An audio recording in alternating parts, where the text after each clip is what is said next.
Ladies and gentlemen, welcome back to How Reroll. I hope you had a fantastic holiday.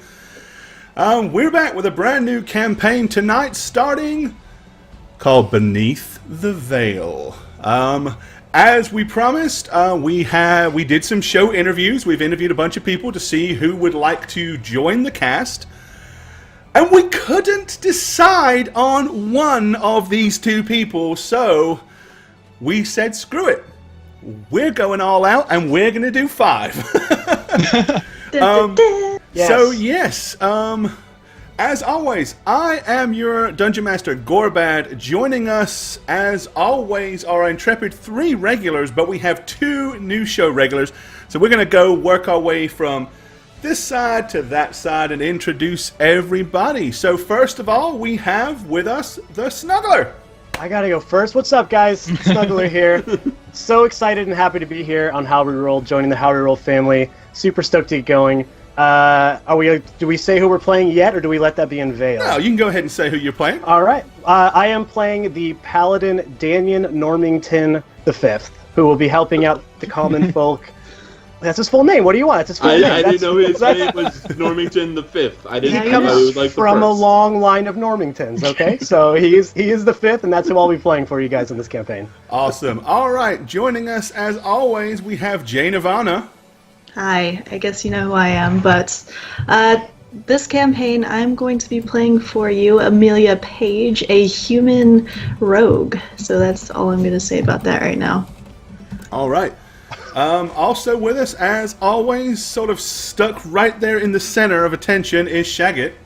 Hey guys, I played Nudnik Lumad, a half-orc ranger, with a little bit of barbarian and sprinkled in there, you know. A sprinkling of barbarian. For flavor. Also with us, as always, we have Spook.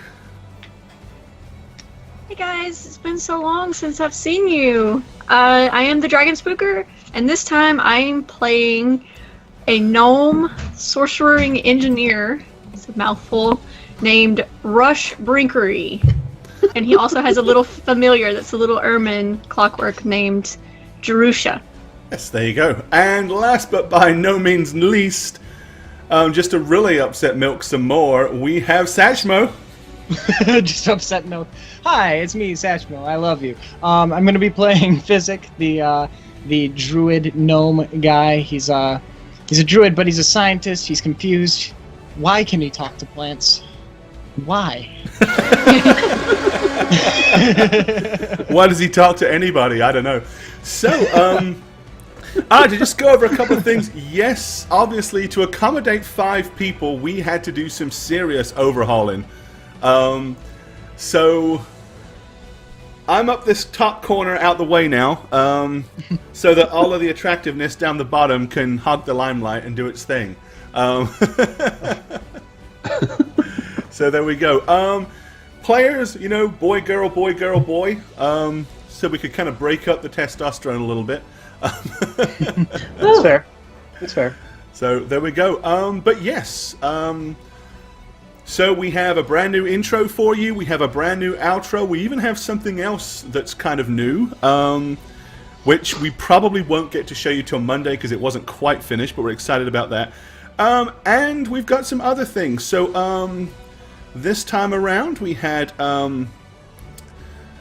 Christy Flanagan, who is an artist, and she did some work with us, and we have some beautifully drawn sketches of all the characters. I'm going to go ahead and pop those up in a little window for you guys right now, so you can see those. Thanks, Christy. They're so good. My God, they turned out so Great. good. I know. So seriously. there you go. They're right below me. They'll be cycling through as we speak. So we're excited to have those. And then on top of that, we also have some little additional friends that are joining us as and when it's necessary for stupidity's sake. So introducing you to Little Gore. So he's right there next to me. All the way down the far end, there's Little Satch. We've got Little Spook. We got Lil Shagget. I don't know why he's the only one holding a sign that says "fuck." Because that's what he does. Yeah, it's fitting, because right? that's It it. makes sense. There's Lil Jane, and last but not least, there's Lil Snugs. Little snags. So there you go. So at various different times during play, these little dudes may or may not pop up. Primarily, they're going to show up to humiliate people when they've done really stupid stuff. And when I feel that it is necessary for them, the players, to take a timeout and let their little selves steal the limelight for a minute. But yeah, so we've got those as well. Okay, so there is a brief map of the continent of Sidoria. Just in true How We Roll fashion, it gets filled in as we do stuff, so no major spoilers. The only thing we have done is I've gone ahead and let me enlarge that for you so you can see it nice and big. So thanks to Joxer for our maps as well. He's our official cartographer as such, so there we go. But the city over here on the western side, Azamir, that is where our heroes will be starting. So we teased in the last campaign, we teased a little tiny bit of information. Remember Captain Vance of the Offspray, the big flying airship? Yes, she came from Sidoria. And airship is basically how they travel from city to city. So they are big dirigibles that have pretty much regular type ships suspended below them. So that's kind of how we travel around here. Not just a blimp, but imagine a blimp with a massive galleon hanging beneath it. That's more like it. Only 2 of the character sheets are working. Okay. I don't know if that's something that Jane has to fix, or if it's something, but she can take a quick look at that if you got time while we're talking about it. So, as I said, that is the Kingdom of Sidoria. We are going to be traveling a little bit south on my overlay here, so I can go ahead and get rid of that, and then we can open up the other stuff. Okay. Alright, so this, where we're joining our heroes, and I'll be zooming in here in a minute. Basically, what has happened is 2 huge, angry mobs are marching down the streets. One is coming from the north, one is coming from the west. They are heading towards the Noble Quarter. They're slightly upset, slightly pissed off. I can go ahead and move you over to the main city map, just so you can guide. I'm going to give you a quick, very small guided tour. So you can understand where they're going to. There we go. Oh, nope. Thank you, Roll20, for not cooperating tonight. Okay. So our heroes are right here in the middle. They're coming down the main street here, and they're coming along here, and they are heading to try to cross over here. Now, the city of Azamir is a very urban dystopia. On the far side of the wall over here, you will notice where all the big stone buildings are. They are all multi-stories high. They're rife with tall, grand towers. Some of them even have little walkways between the towers. But if anybody of any wealth or value lives here in this city, that is typically where you're going to find them. Think of Sidorian nobility as something kind of along the lines of those pretentious nobles in Hunger Games.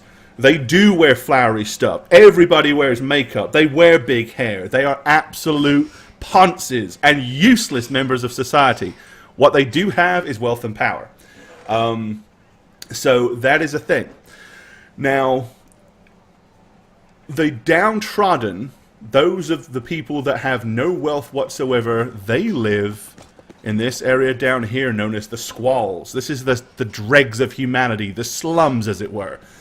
Everywhere else is kind of where the common, run-of-the-mill individuals live. This is where your merchants are. You've got tons and tons of housing over here.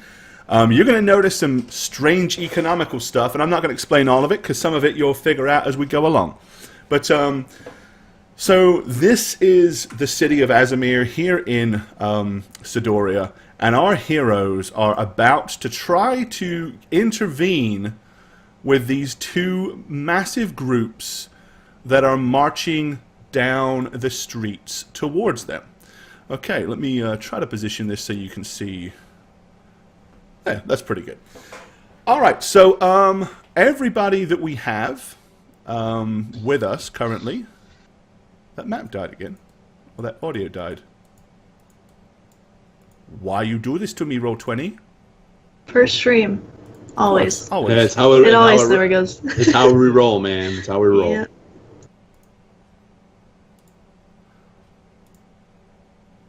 Well, that kind of sucks that it died on you. I'll do the noises. Hang on. I'll do the pig scream that keeps happening. I can do the Gnarly pig monkeys. squeal. I rolled a nat 20 on my monkey sounds. Excuse me? Are there monkeys here, Gore? Maybe? No? Nope. Okay, I'm going to have to back out and back in again. Darn it. Well, this is highly entertaining. Well, maybe it does it like, is it looped? So maybe it goes to the end of its audio and then it cancels out, or? No, it's to do with the auto triggering, I think. Mm. But all right, let's zoom back in. All right. Okay. So this is where all of our current players are. So we have got Nudnik, the half-orc ranger barbarian, is up here skulking in one of these side streets. We have Amelia Page, who is up on the rooftop of this building here. Down in the main street, standing at the front, we have Danyan, the paladin. And then behind him, we have our two little gnomish friends, Rush and Physic. All right. Okay, so as you guys are kind of you've positioned yourselves, you've seen the two mobs break out from the buildings proper to the north and also to to the west of you. So let me go ahead. I've got a. Yeah, there we go. Let's have a mobbish sound.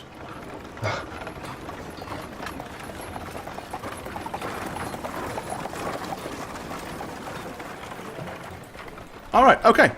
So, yeah, seeing all of these guys come marching out, angry mobs waving pitchforks, brandishing workmen's tools. There's a couple of rudimentary swords in amongst them, but most of them are just very upset and pissed off peasants. The reason, as you know, that they are so pissed off is that the nobles have recently decided to levy a incredibly unfair tax to raise money for the wedding of Cecilia Arnborn to Edgar Holt of Sveros. It is a typical arranged marriage. One of the noble houses here in Azamir is trying to marry his daughter off to one of the nobles in the city of Sveros in order to, let's face it, benefit himself. And that's really all it comes down to. Okay, so as the angry mobs are marching towards you, currently, by the time they've broken out into the streets, they're about 100 feet or so away from you guys. I don't necessarily think you need initiatives yet, so take it away. What do you want to do? I am standing up on this building here, kind of crouched looking in both directions of the mobs. I have my net out because I'm a fisherman, and I'm waiting for the other parts of the plan. Okay. Yes, there I am. I am going to walk out in the most middle part of the crossway here in the most bright area I can find so that the sun gleams off my plate mail as brightly as possible. Okay. And I'm going to take the bastard sword off my back and plant it into the ground and just kind of put my arms kind of out like this, looking up towards the sky. Okay. So you're not looking directly at the angry mobs, you're just kind of... Not at the moment. Okay. He's getting his religion on. He's like, Just setting the scene. This is the perfect time for that, Danyan. Okay. Right, absolutely. So I'm gonna turn over to Rush and I'm just gonna be like, Okay, so just wait for him to get a little closer, and then we'll set it off. Okay. Okay. All right, I'm gonna grab a hold of Physics' hand. Like, Okay. forcefully. Fine. All That right. works.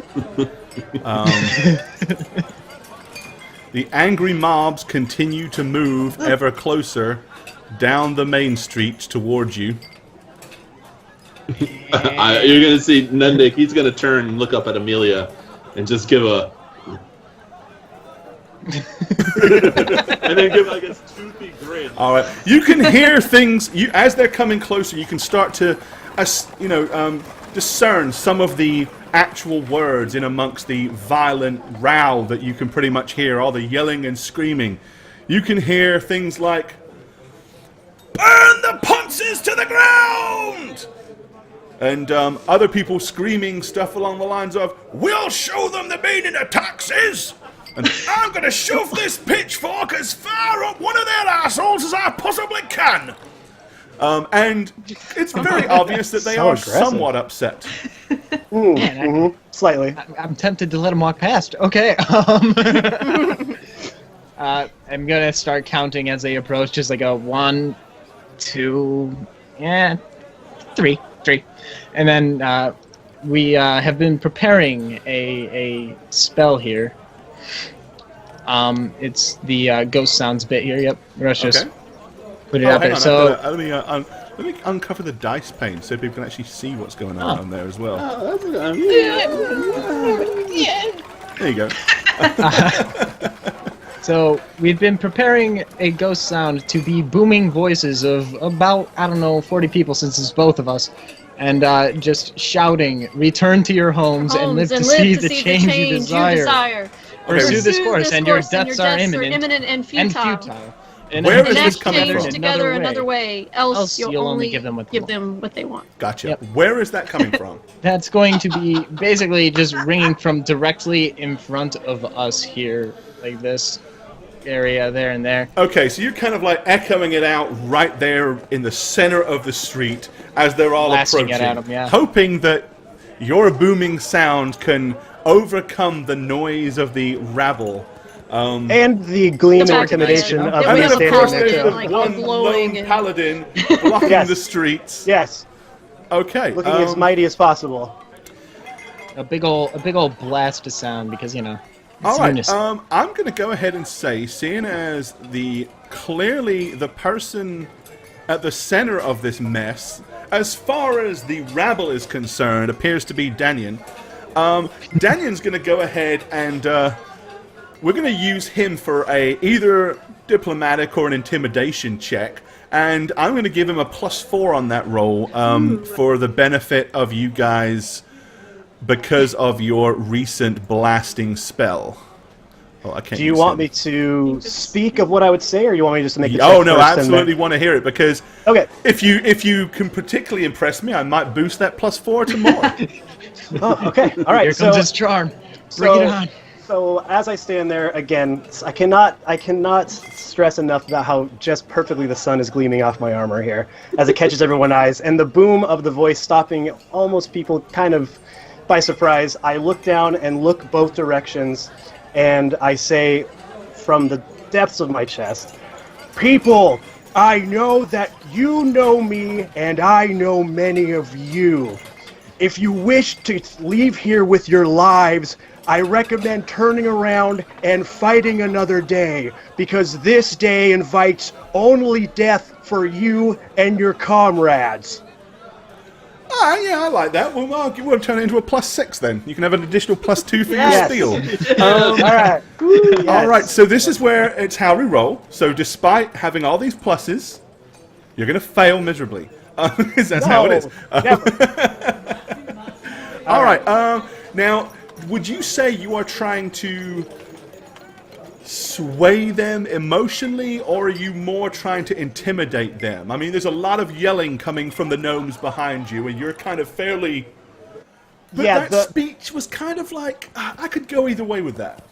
It's most of the townsfolk would know me as someone who helps, so they don't know me as like a mean guy. So I would maybe say more diplomacy, because the booming was more to get their attention than I was hoping to talk to their sensibilities to get them to not rush into probable death. So you want a diplomacy check then, huh?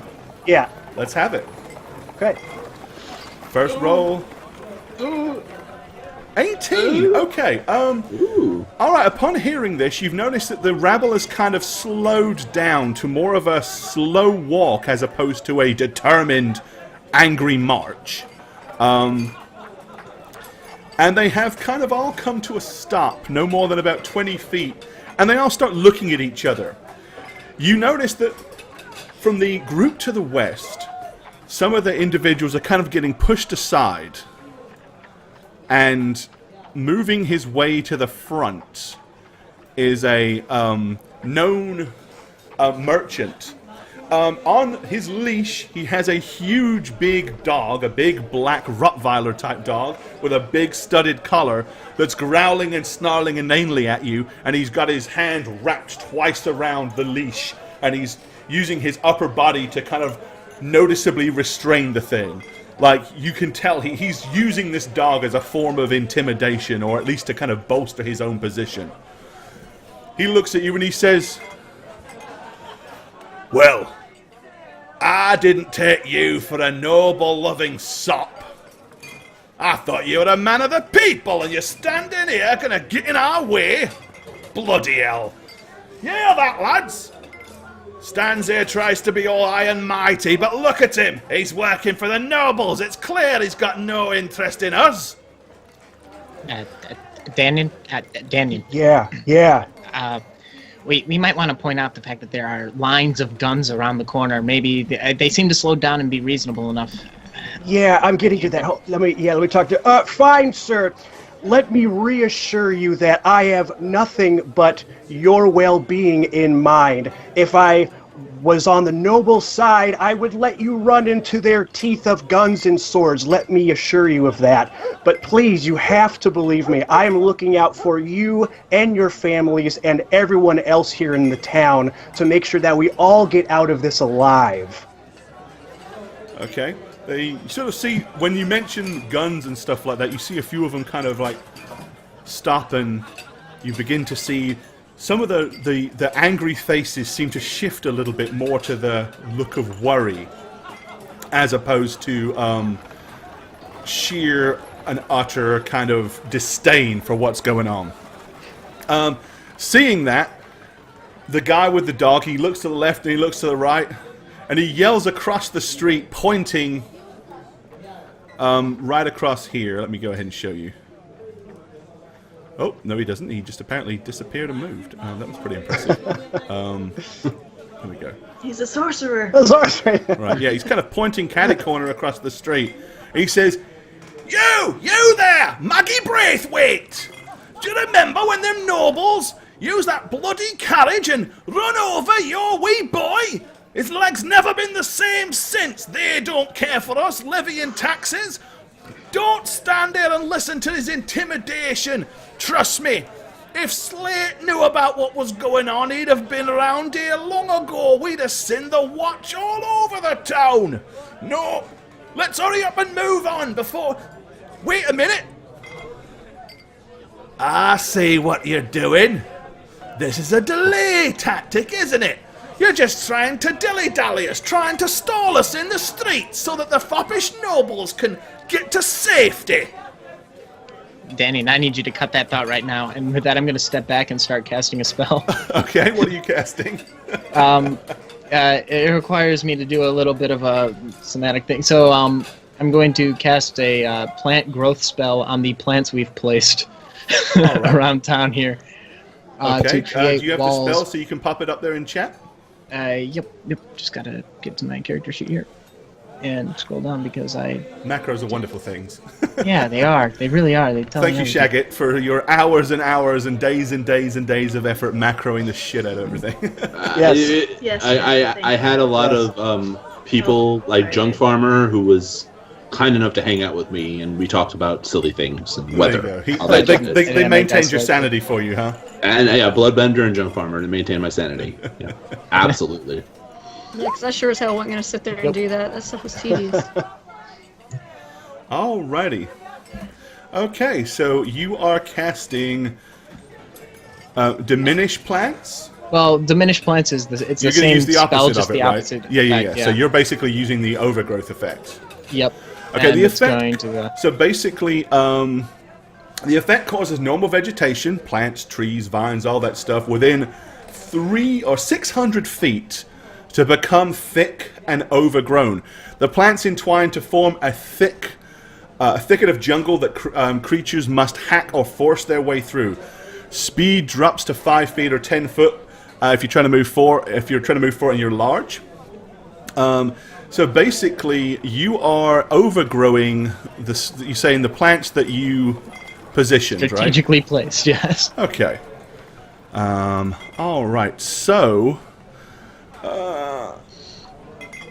let's see. What's the area of effect? So, are you going for like a 100-foot radius, 150-foot semicircle, 200-foot quarter circle? I mean, what's...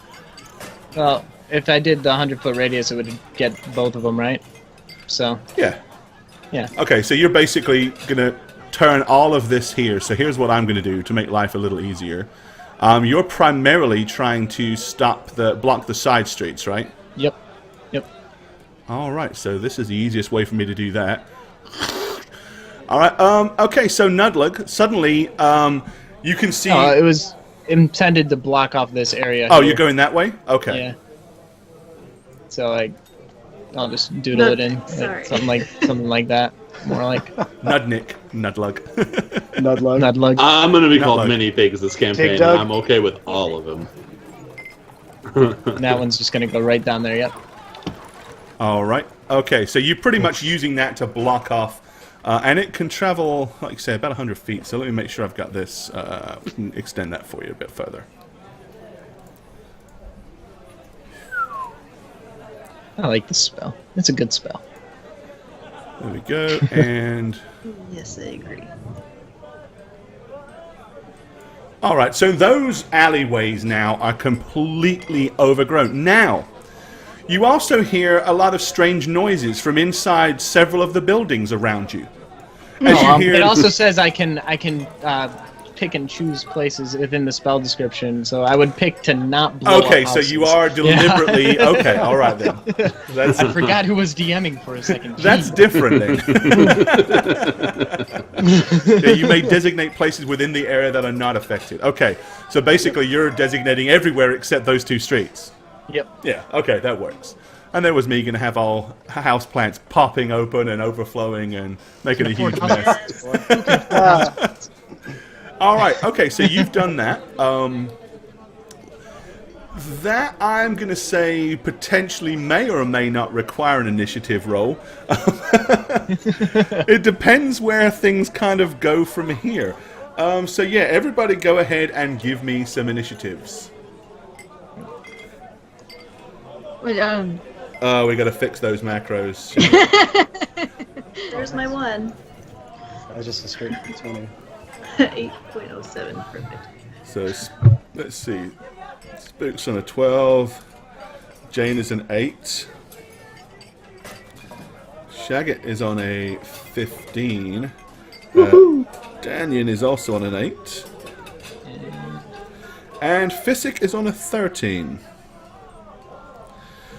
Alright, okay, so this all breaks out. All of a sudden there are plants growing quickly and frivolously through the streets. Wild, twisty, turny vines.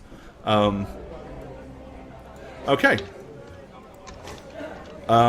Seeing all of that, a lot of the people, mostly the people in this side street here, because these guys are really more or less unaware of what's happening. They may hear a faint sound of a vine or something busting a barrel or blasting through an old crate, but with the noise that they're making, they're not really paying any attention. Of course, this little group of people right here will witness to their left a sudden wildfire growth of plants come bulldozing down the street.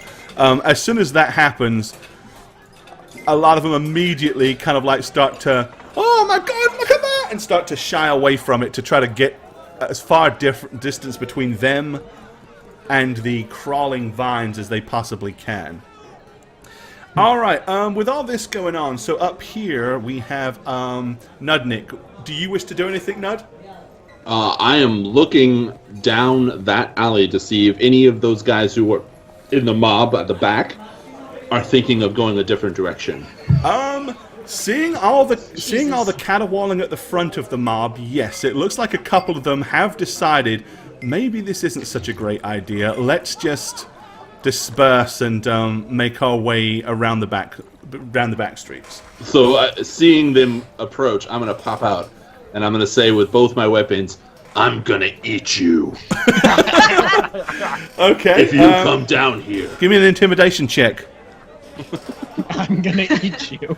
Well, you are a huge, big, foreboding half-orc, and they are terrified of such things, especially those that don't know you and your not so soft nature. So, 12. a 12. All right. The young lad here and the woman both sort of like seem to get that gist of maybe it's not worth going down that alley. However, this guy, you see him, he basically tilts his rake forward, twists it in his hand so that the spikes on the garden rake are pointing upwards, as he carefully begins to nudge his way down, and he goes, No then, big fella. We don't want any trouble. Just stand aside. There you go, stand aside for us.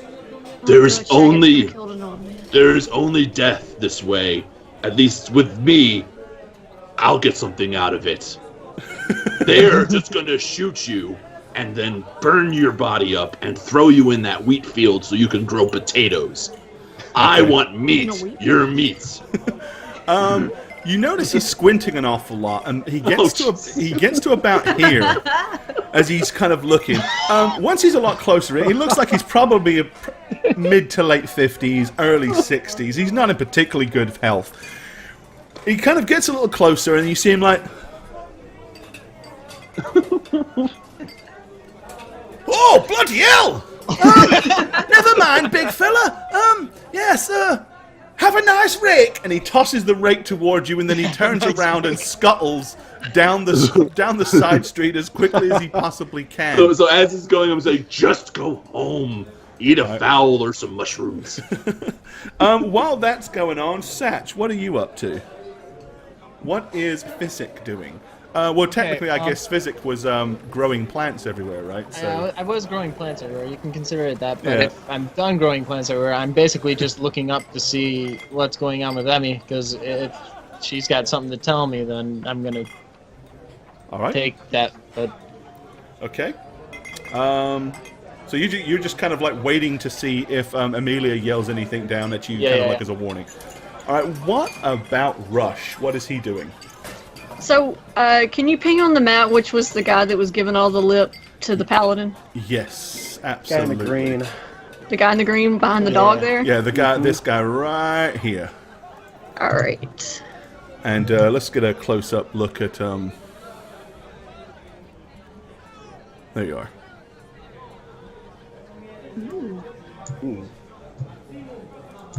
Alright. What is the range on this spell? Of course, it doesn't say all that for me. Awesome.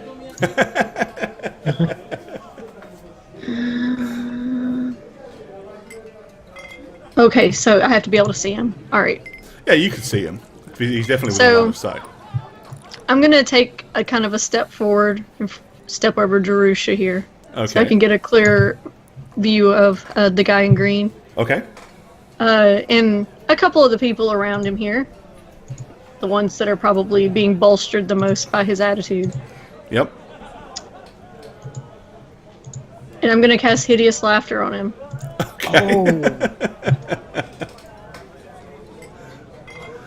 Okay. Ooh. So basically, you scatter a few little Tarts. little pies and tartlets towards him. Take All these right. Hideous tarts. Okay. So He'll he, wave a feather in the air. I'm gonna say, right, Don't he's be going to a hero, attempt to don't make throw a away your willpower life. check, which he needs 16 by the looks of it. I'm gonna sing it actually. Don't be a hero, don't throw away your life. Okay. Don't be Hero, come back and make me your wife. Well, as you shower him with small, semi-digested pies, he failed terribly. As he sort of like sits there as he looks at you, and you see him like go,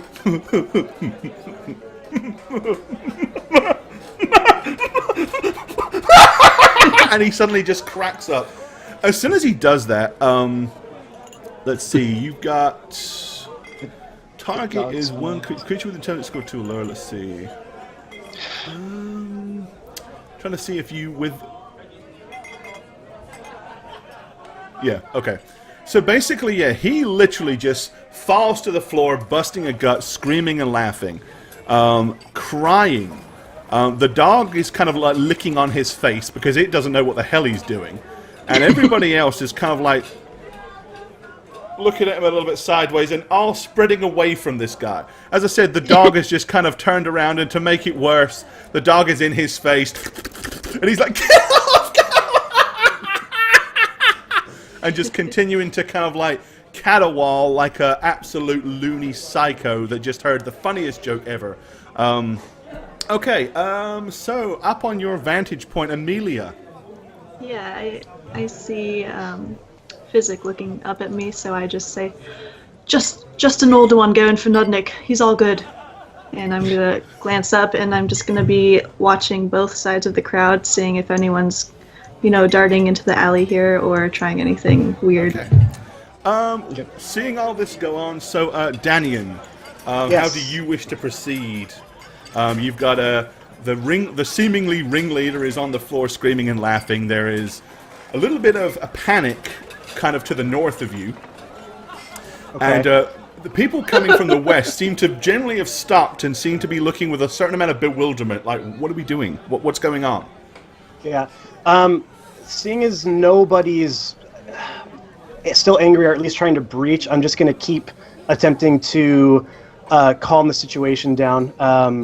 Probably point at the guy now who's laughing and say, "See, do you see what happens when you get overcome by emotions? You do things that you normally wouldn't do. I understand that you're angry. I understand that you're upset. But we need to look deep within ourselves and understand that this is not the right course of action. We do need things to change in town, I agree with you, but we must act with cooler heads, and we must formulate a better plan. So we all just need to calm down and go home." All right, well, your first successful diplomacy halted the mob. Let's see if this one can actually get any of them to turn around. So give me another diplomacy check. And you can have a plus... You can have a +4 on it currently. 25? Nice. Okay. Yes. All right. With that, you definitely hear some of the women and some of the older people and stuff like us. Well, quite honestly, I think we're all wasting our time anyway. What are we really going to do if we get in there? I mean, are we really going to kick the doors down? Well, I don't know about you, but my back hurts so much I won't be kicking anything anytime soon. No, I think it's probably best. Daniel's right. Let's all calm down and we'll have a meeting. We'll all have a meeting at the Journeyman's Guild and see if we can't discuss this a bit more civil-like. With that, a fairly large chunk of them from both sides begins to turn around and kind of disperse. I'm gonna turn to Daniel and be like, "Damn, Daniel, that was sexy." Oh, well, thanks a lot.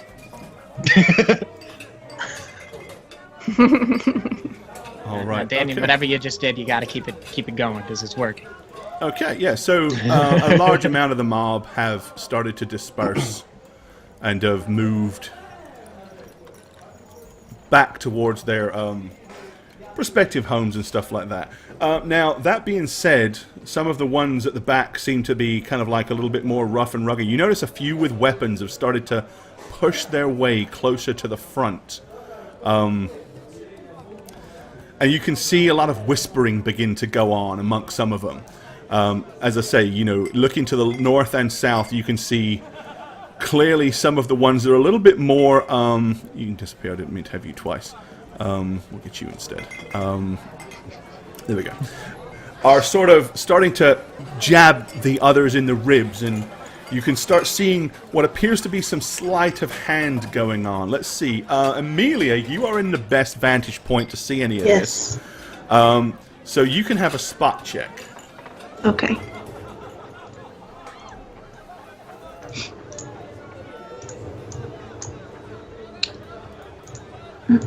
Excuse me while I pull up my spot check. Okay. Blam. All right. Ooh. Okay, yeah. So to the north, this little cluster of people here, you notice this one guy is basically, you see him kind of like pull a knife out of the back of his britches and palm it off to the guy next to him. Pretty slick-like. One of the others who he's got like a hood over his head, he's kind of like shimmied out a hand axe from underneath his shirt, and then he's handed a sickle to the guy next to him. So slowly but surely, it seems like some of the more determined ones are realizing we're probably not going to get out of this without some kind of scuffle, so it's time to tool up. Physic, got some knifers over here. I'm gonna like run towards the end of the roof. Just gonna look up and unleash the hound. Yeah, Start to move forward. Make it. Let's see. Okay. All right. I meant to turn my dude, not Turn your dude. Alrighty. So with all this going on, so Nudnik, you're up here in your on the side street. You handsome devil, you. With a rat tail. Basically, once I see like the back half kind of disperse, Okay. I'm going to walk down this alleyway and just be in the back, kind of watching this northern group. Okay. So you're kind of like just Ready. skulk down and are observing from the rear. Okay. What Ooh. about Physic? So I'm kind of peeling up forward more into a, I guess, combat-ready scenario. I'm really upset that this is the case, and I'm just going to go ahead and look out at the crowd. And I know some of you guys. I don't want to fight you. Gonna fight you, see? Gonna fight you, see? Right. Well, some of them are kind of like. Buy you a drink. There's Come on. clearly some. There's still some clear like doubt going on. Obviously, some of these people probably don't want to fight, but they're surrounded by all these other friends of theirs that are all holding weapons, and they feel like, well, I can't turn around. Half the other people have gone already. Now, if I leave, I'm going to leave my buddy here, and he's going to be all by his lonesome. We're going to look at Rush. What are you doing? I'm sort of deferring to what Daniel's gonna do next, but Okay. I am gonna like try talking to the people that are closest to me. Come on, let's talk about it. I mean, I'll let you pet my weasel. All right, you definitely get a few funny looks until, the little whirring fellow comes like up beside you, and they're like, "Oh, weasel." All right, Amelia. It's soft and made of metal. Alright, so I am standing on the edge. I kind of take out my net, but I'm still kind of hiding it behind me. Okay, so you And kind of like if I readied it see- and loose and Yeah. unwound it, ready to throw. This round, if I see anyone do anything that looks like they're about to attack, I'm going to attempt to cast my net onto them. Okay. And here is our paladin, Danian. So basically, Danian has a buckler that is kind of attached to the outside of his armor, and he wields a bastard sword, which sometimes he'll bolster up within two hands, and then other times he'll just swing away with one. But he has that little buckler that's attached to his arm for a little bit of extra protection. Now, a point of note about Sidorian plate mail for you guys watching, it is very pointy. It kind of like, it doesn't have a circular kind of an angle to it. It has more of a slight point. The helms have a much more definitive point. The main reason for that is here in Sidoria, missile weapons can be very dangerous. You'll find out why soon. Sidorian plate is built more to deflect missiles, and considering they live high up and travel around on airships, it's designed to be lighter. So it doesn't have anywhere near the encumbrance that a normal suit of Arconian plate would have. So it means that they can move a lot quicker, they're more agile, they weigh less. However, it's not much better than just good old tough chainmail when it comes to clashing up against melee weapons, but it's very good at deflecting missile weapons because of all those sharp angles. So for you, you guys at home that are watching, think of it physically. For melee, it has about the same protective quality as chainmail, but for missile, it has the same as plate. But it has all those lighter qualities that you can associate with chainmail as well. So it has some definite advantages, but in a melee fight, it has some disadvantages as well. All right, speaking of Danian, so what is he going to do? So you pretty much, you heard Amelia yell down, we've got some knifers over here. Yeah. I would grab my bastard sword from the ground where I put it up and just kind of not have it in a intimidating way, you know, not readying up, but just kind of grabbing it, kind of getting ready for things to go bad. And I'd still, until someone makes an action towards me, I would still try to reason with them as best as I could. Probably I just grab it and maybe take a step, you know, kind of getting in front of my little friends here, and just say, everyone, let's not make any mistakes that we can't undo. This can still end peacefully and now. And then just kind of wait to see what they do. Give me a diplomacy check. Okay. Come on, Snugs. Come on. Roll a 20. Oh, look at him, look. 27. Yes. Damn. He rolled an 18. Yes. All right. Some of them have clearly realized that this is getting to the point of no return now. So a couple of others have now sort of like, yeah, sod this.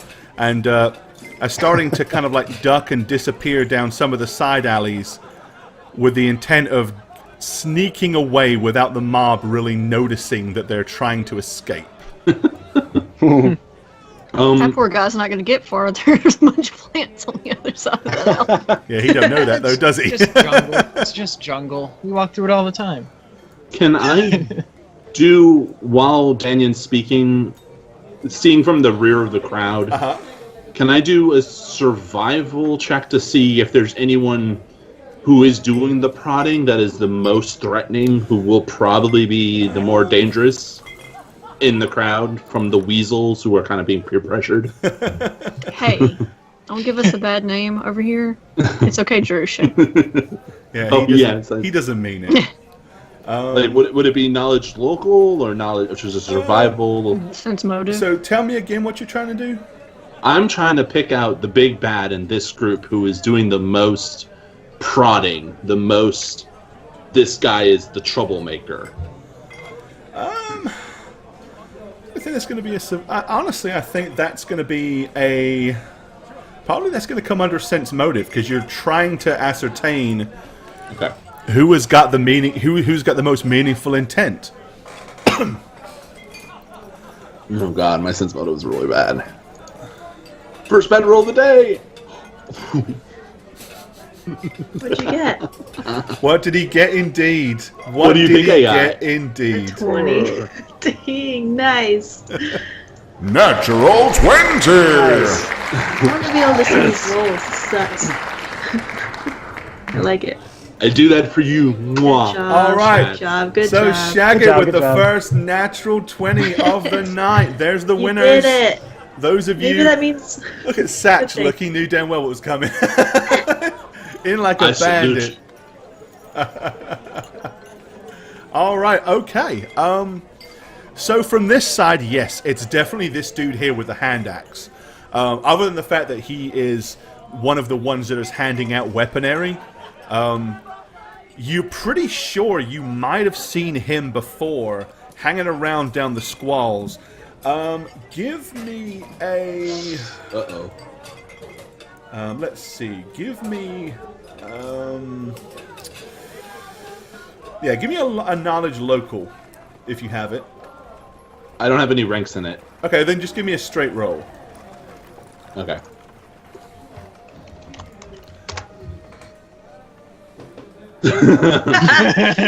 All right. Okay. Yeah. You look at him and think, I've seen you. You know, you've seen his sort before. All humans look alike to you, But huh, Shaggy? you know, you're looking at the guy from the back, so it's hard to tell if he's anybody. Okay. You kind of see him scratching behind his head a bunch, and you're like, I'm sure I've seen someone with that mannerism recently, but it just escapes you as to think of where.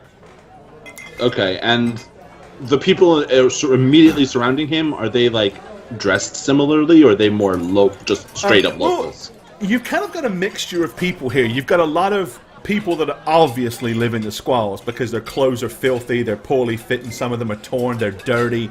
But then there are several that are more well-to-do, not nobles, but there's probably some, you know, merchant types here and various other members of tradesmen's guilds and associates and stuff like that. So it's a mix of the common folk as well as the, you know, the scum of the earth, really. Okay, so I'm just gonna kind of join the crowd. Just gonna walk up to behind this hand axe guy, so I'm closer to him. Okay.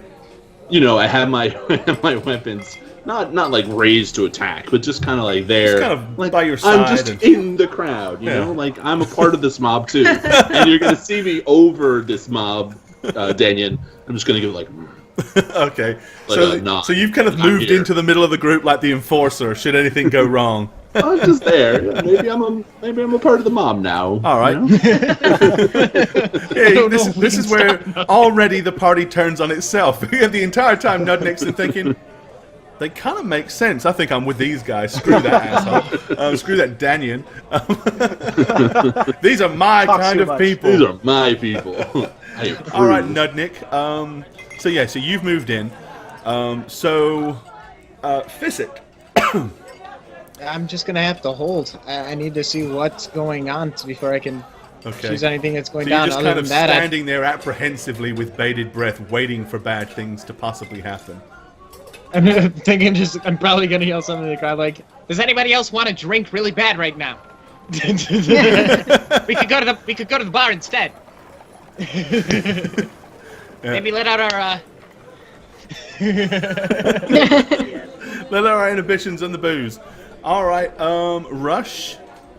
I'm gonna have Jerusha in front of me doing like little tricks and everything, trying to keep people distracted.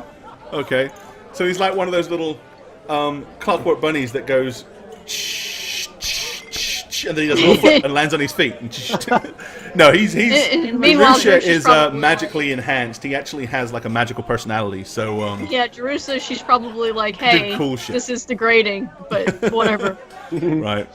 Okay, yeah, it's found a small pebble and is like playing hacky sack with the pebble in the streets. All right, from your vantage point, Amelia, what are you doing? Looking over at Nudnik, squinting, and like a little bit of fear like rises in me, and like, oh no, just watching you like, please don't attack, please don't attack. someone's gonna die. You're gonna see Nutnik's gonna notice you. He's gonna raise his battle axe and he's gonna be like, I'm just gonna nod. kind of gonna give a wave with his battle axe. Careful. All right. And Danian. Okay, so is this group over here, are they advancing at all, or are they kind of stopped at this point? They've kind of stopped, but the uncontrollable laughter has pretty much stopped. This guy's like, where did everybody go? As he started to look around and seeing that the mob that he had helped enforce has gotten significantly smaller. And the people from the north are still coming down with now arms? They're not. None of them have moved. None of them have advanced any closer. They've all pretty much stopped. It's just that, you know, it seems to be that you effectively get rid of the weaker element, but the more determined element seems to feel like, well, we better get weapons. We better get ready for an actual fight. So you're definitely doing a fantastic job of diminishing the crowd. So we'll see, where things go from here. But what do you want to do? I mean, if they're still not coming forward and attacking, I'm still just going to try to talk to them. Okay. Again, I'll even put my sword not down on the ground per se, but just even lower it and my buckler even further, just to really show that, hey, I'm not here to fight. Gotcha. Kind of give that impression, and just be like, take a look around. Go ahead, take a look around. All of your friends have left you. You are the only ones left. Some of them actually have some sort of sense in their heads. Now you all need to follow suit and turn around. Again, I cannot stress this enough. There's only a fraction of you left. Let's all just go home to our families and go to bed, because I am exhausted. I don't know about all you guys, but let's just go home. All right, give me one more diplomacy check. There's gutter got grog in the bar. Good stuff. You can hear that coming from the back of the North crowd as you speak. 15? It's not terrible, but Leave it to Nudnik to turn this into an ad. Trying to drum up business. all right. So yeah, a couple more finally a couple more hearing that shrug their shoulders and think, yeah, this really is not going anywhere. This is going to be frivolous at best. And a few of them begin to move. Right, with that, give me, let's see. Well, we're going to go down, and we'll go down for the initiative order, but we'll, just to see what everybody else is doing. So, Nudnik. Yep. As you started seeing more people disperse. Okay. What you going to do? How is the guy directly in front of me? What is he doing? Right, he has moved in particularly close to this guy, and they're like shoulder to shoulder, and you've seen his head is like tilted a little bit to the left. Can I And try it would to listen? appear that he is whispering to the guy. Yeah, I would try to listen. Ironsides, thanks for the sub, buddy. Take your pants off thanks, and man. hit the hype. Take your pants off. Take your pants off. Do New it. sub hype. Appreciate it, bud. Thanks, man. All right. So Listen check? Yeah, give me a listen check. Never mind. Okay, I was about to say because he's behind you and he's got a hood and stuff and he's whispering, It's but gonna be it hard. really doesn't matter. Okay.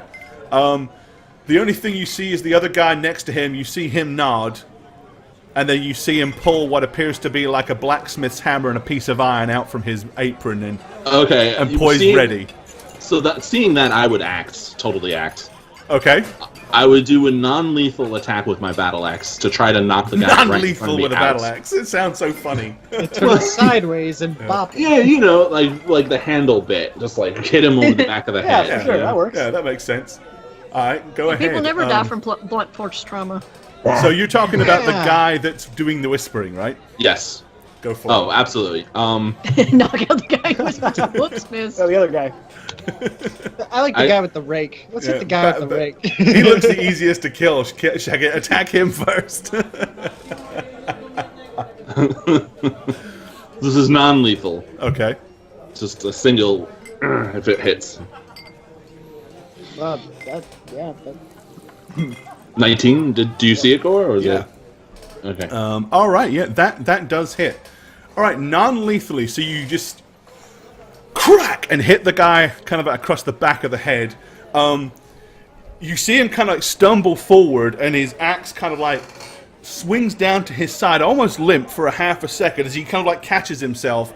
And it looks like you probably almost knocked him out, but he wasn't quite knocked unconscious.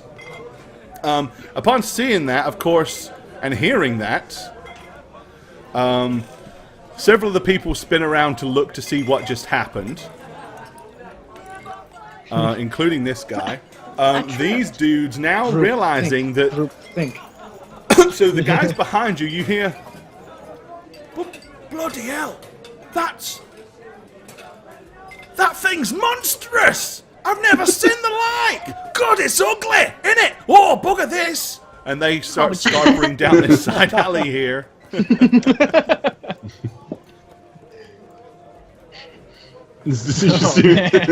All right. I'll take this it. I'll guy take who it. If has they're leaving. the one that had the hammer and the blacksmith's iron, just almost reflexively seeing the attack happen, he's just like, ah! And just whops at you out of more fear than anything else. That is exactly a hit. Oh, okay. My AC is 18, so. Okay, the heavy blacksmith's hammer comes crashing down just right across the back of your forearm with a glancing blow. It's going to leave quite a bruise, but it only did a couple of points of damage. To me, kind of flinched. Okay, so from your vantage point, Amelia, obviously you will see this. Yes. So you see technically Nudnik draw first blood, or not blood, but deliver the Bludge. first blow. And First then bludge. a couple of people scarpered, one person retaliated. This guy is kind of like, seems a little bit dazed at this point. I'm going to sigh, and then you see me epically jump off this roof and at the same time throw my net at the guy that hit Nudnik. Okay, now are you leaping off the roof and kind of down here onto the planks to break your fall, or is that Right just... here. Okay, No, so you're avoiding and I the planks use- Yeah, and I use then. Give me a jump roll. no. Unless you got a skill that allows you to leap. I use my 15 ring of feet. feather falling, which activates Okay. immediately. All right, knock So it. I just Oh yeah, land that's something and else we I need to throw it. discuss as well. We'll do that at the break, and I guess chat will get to watch. All right, so knock off a charge.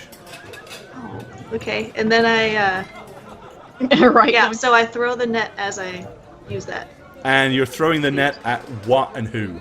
at the guy that hit Nudnik. Hey! That Nice. guy. Oh, there it is, look.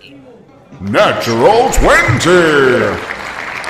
And Jane with the second natural 20. All right, yeah, so perfectly, as you leap off the roof and slowly glide down gracefully, you hurl out your net. It spins perfectly, and like the expert fisherman that you are, it lands straight over top of the guy and kind of just encompasses him in this huge, big, ropey, tangled web. That was beautiful. Orc tear goes down. So basically, he's now considered entangled. He has a I -2 have penalty orc on attack rolls and is a -4 on any dex. He can only move at half his speed as well. So we're going to go ahead and mark this dude netted. All right. Okay. So yeah, you were holding your action, so you can pretty much do that. Satch. So hearing the screams, surprise, and alarms and the hollering coming from the north, or yeah, it'll be north of you. What does Physic do? You're muted, buddy. He says nothing. That's what he does. That's exactly. I was speaking rhetorically. Split between things. I'm gonna hold. I'm gonna hold. There's not much I can really do per se at this moment. But if things turn south at all, I'm going to trigger a lightning bolt to try and freak everyone the heck out. Okay. Just get them to disperse. Yeah, that might work. Or kill Might half work. of them in the attempt. Either one. If it doesn't hit them, if it's just nearby. Take out a building or two. Who cares? All right. Clearing Rush. behind me. How many of the people standing in front of me are female? It's hard to tell. Great question. These two. Great question. This one and this one. All right, I'm gonna start making eyes at those two. See that one that just got really big really quickly? Yeah. Okay. Tossing That's a rocks huge back witch. and forth at Jerusha, doing little tricks like puffs of smoke and stuff, and I'm gonna Okay. be like, Farting sparks. ladies, Right, so say that again. ladies. I'm just flirting with them to Oh, try so to you're get gonna their kind of like attention. bat your eyelids at them and try to look cute. Yeah. All right. Good notes. Go ahead and so give me cool. a diplomacy check.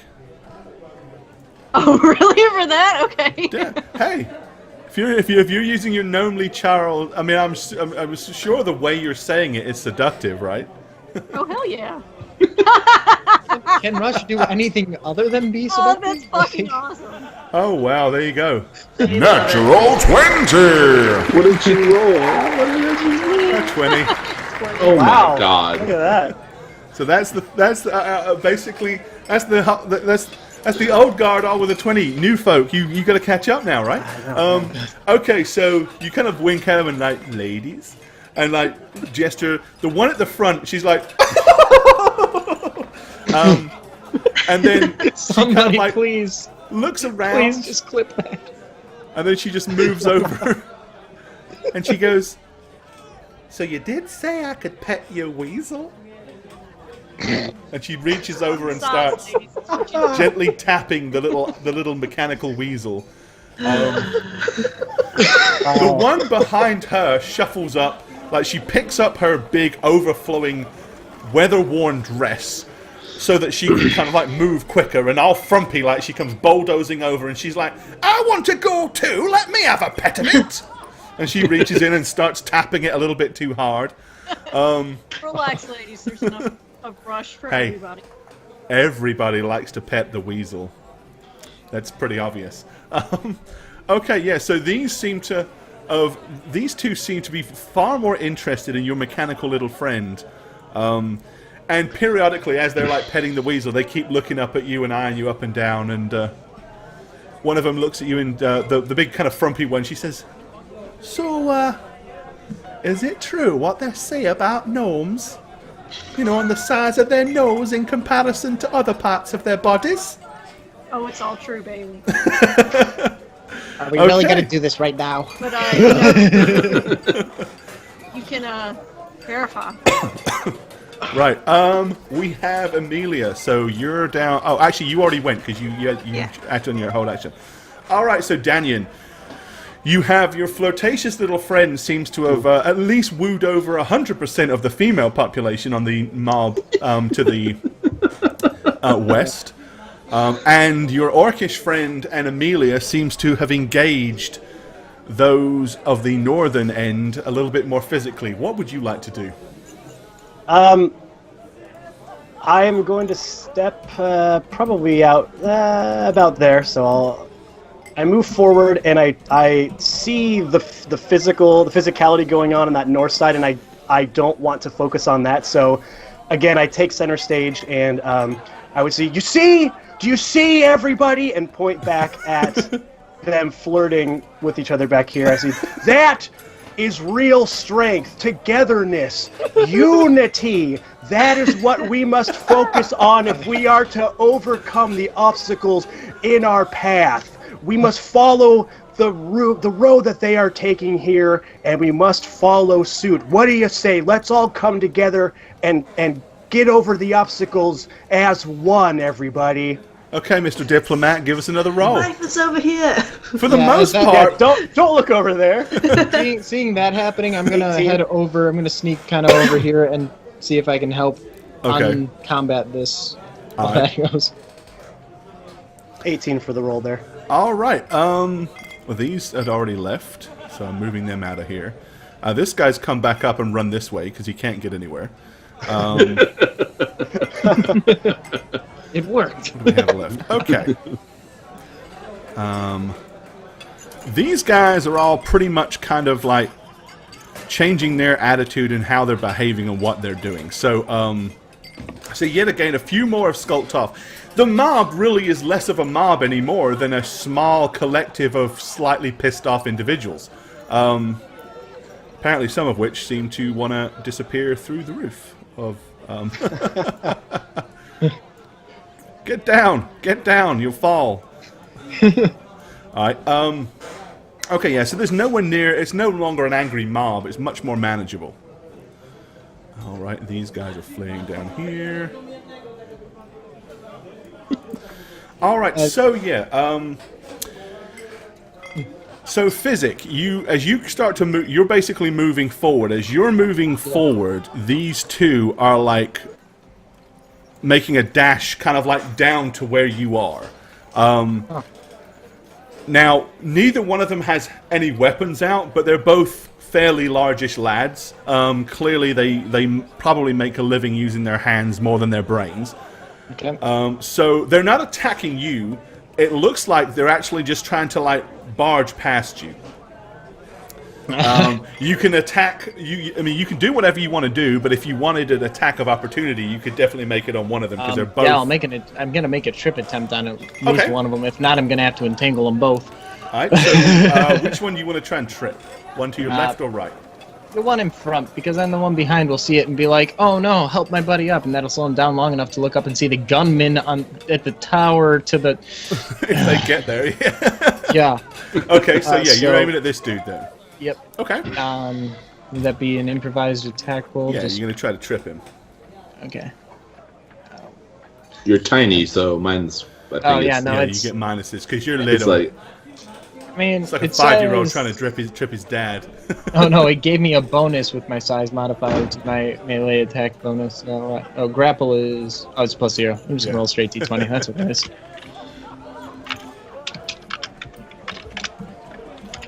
There we go. Yeah. Unless he rolls a 1, which it could happen. No one bet on me. No one bet on me ever. You stick your foot out to try to trip the guy, but basically the sheer weight of this massive individual is too much as he just bulldozes kind of barrels straight past. Aww. But that, as I said, that technically doesn't. That's not your attack. That's an attack of opportunity. So. Do you? So I guess I would let them get a little bit past me so I can put them both in the same AoE and just entangle them without getting myself. Okay, so you want to let them.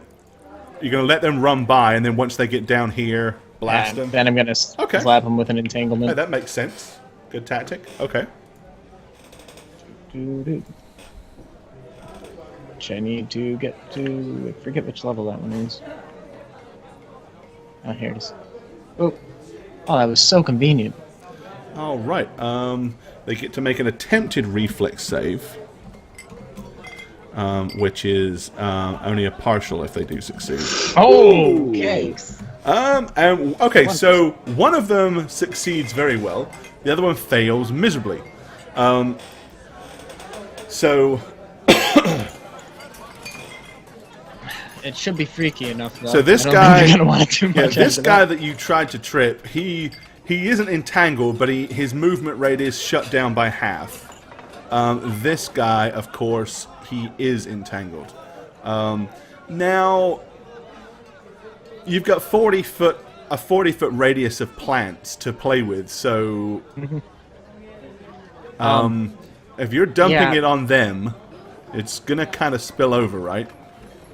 Yeah, let's spill it over on the side of that way, so that it makes it even harder for the guy who's not entangled over time to continue if he happens to.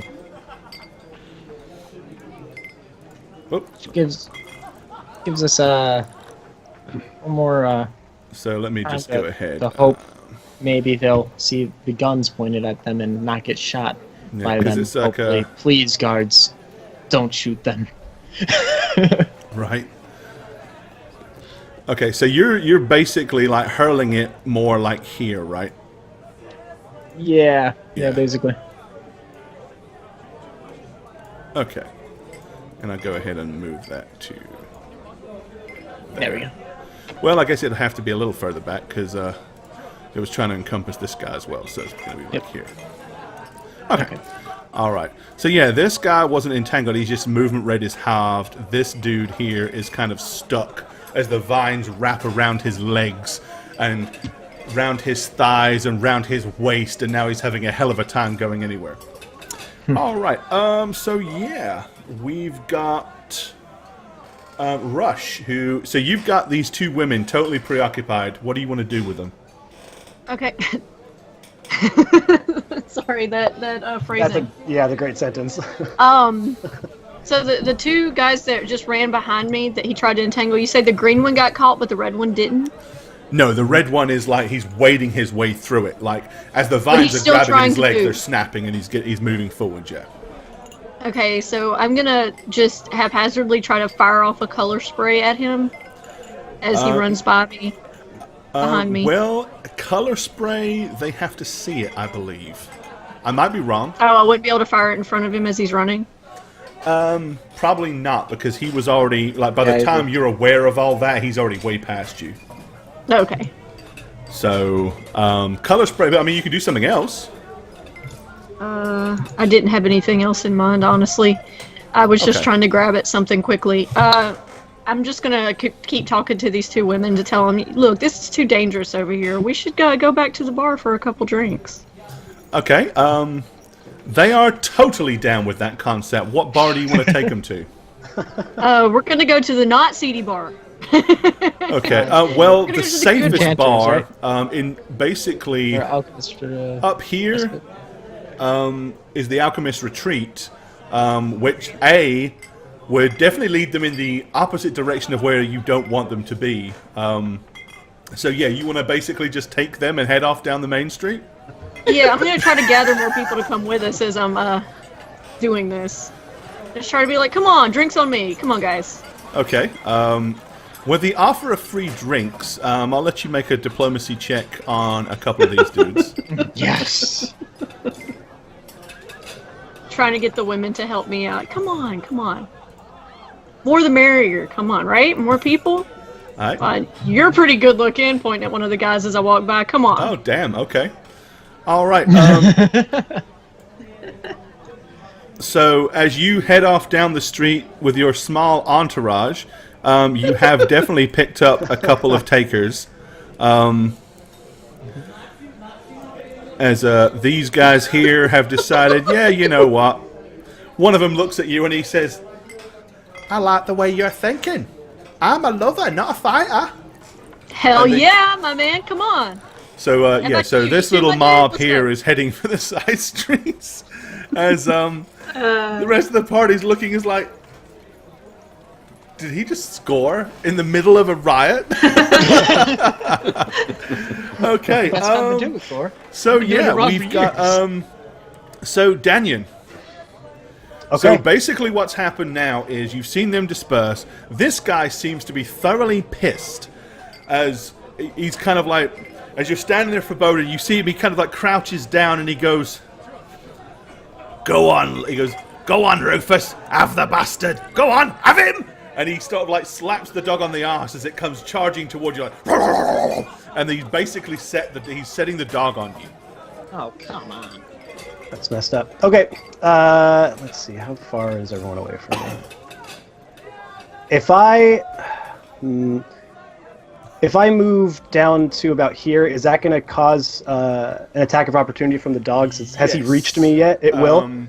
Well, if you do it the second you see the dog break, if you're going to kind of like bolt that direction, then no. Yes. You probably would just, because it will turn.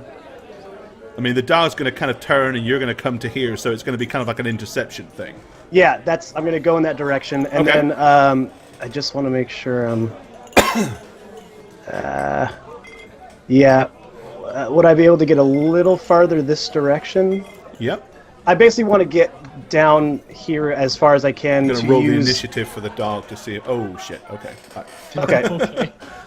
To use my Buckler of Blinding, which does it's a blind flash with anybody in 20 feet. Right. So I still don't want to be violent at this point. So you're still attempting to try to be I'm somewhat still attempting defensive. to be, just defensive, and I just raise my Buckler up in the air and just fire that charge off.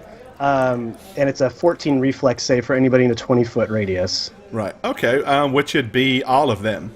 Yeah, that's kind of my point, just that group right there. All right. What is the reflex save? Does it say? 14? Oh yeah, you just did. You just actually told me that, and I completely asked you anyway. It's okay. It's all right. You got a lot going on, you know? All It's right. understandable. So the guy in green, nope. The guy directly behind him with the rake, nope. The one to his left in the blue shirt, nope. And the dog. Dog is fine. Yay! Wow. You Or blind. both. All of them are effectively blinded by the bright sudden flash Blinded by the from the light. buckler. Okay. Okay.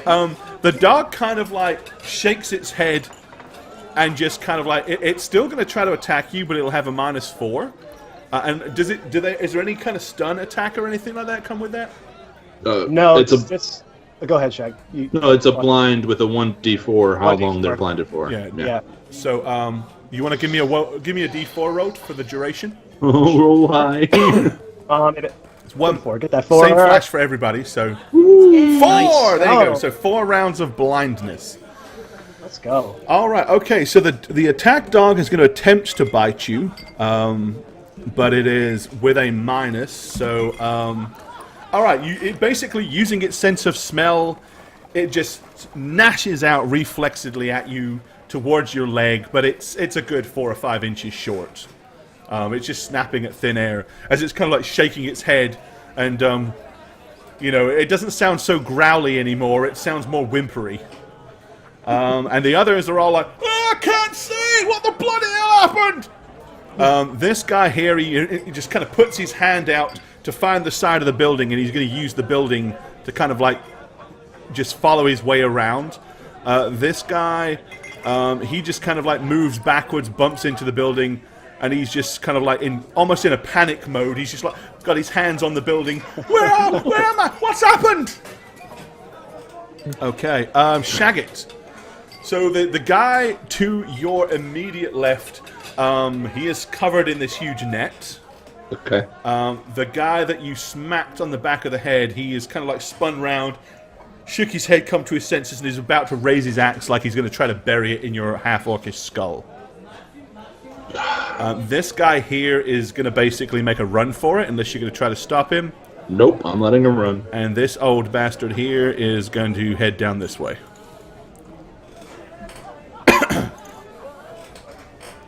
Okay. So, you have the initiative. Do you want to whelp this guy? What do you want to do? So the guy in front of me, he looks like he's just going to try to kill me, right? He's going to attack you with the axe, yeah. This is the guy you hit already. Yeah, so I'm gonna go to kill. Right. I could knock him out. If he wasn't half unconscious or at least half dazed or concussed, maybe he wouldn't attack you. But that doesn't mean anything to Nudnik. Yeah, he just sees a guy attacking him. Yeah, he's raising an axe. So. All right. Is that an attack that's not a subdual attack? That's an actual attack. That's an actual attack. All right. I'm doing my both my attacks. Oh, shit. 20! Oh my god. Wow. Oh god. Oh god. Oh my god. Natural 20! Just swing my battle axe So and then the piece, buried in his head.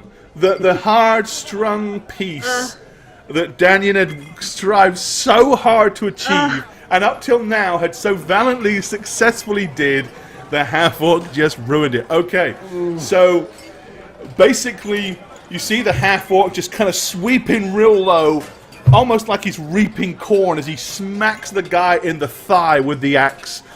The guy goes flying up in the air as the sheer force of the blow knocks his feet out from under him, and as he kind of gets poleaxed sideways, Nudnik then slams the pick into his chest and drives him as hard as he can into the ground. Basically, it's like you see a leg fly off and hit the side of a building, and then you see this guy just pulverized down on his back as Nudnik pulls the angled pick from his basically now destroyed chest cavity. Yeah, he is done. Very, very much so done.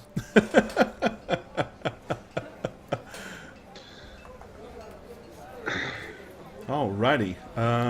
Let's see. It's a thing. Joe Fresh, appreciate the cheer, buddy. Thanks, Joe. Much love. 300 cheer from Joe, and if you left us a message, I'll read it here in just a minute when we go to a quick break. Alright, the guy to the side is attempting to break out of the net. Let's see.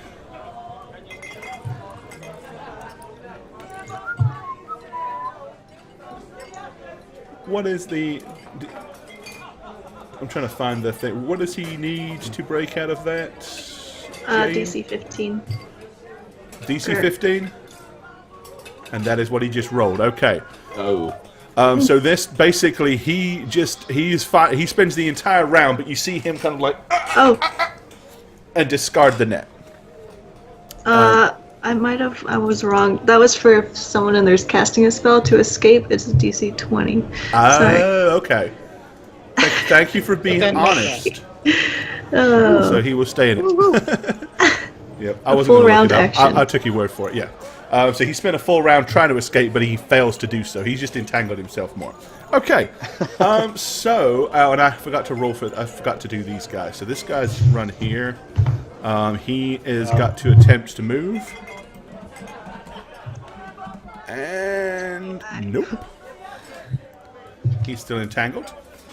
All right. Okay. So, with him being there. All right. So we're going to go ahead because this has been taking us a little while. We're going to go ahead and have a short break here. So the last thing that happened basically is you guys up here. You'd done that. This guy had broken out. You guys here, somewhere to the south of you. Shit. A couple of gunshots ring from the tower above. That's expensive.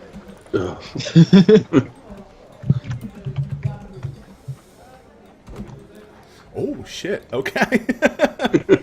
Uh-oh. Yeah, some bastard just got killed. All right.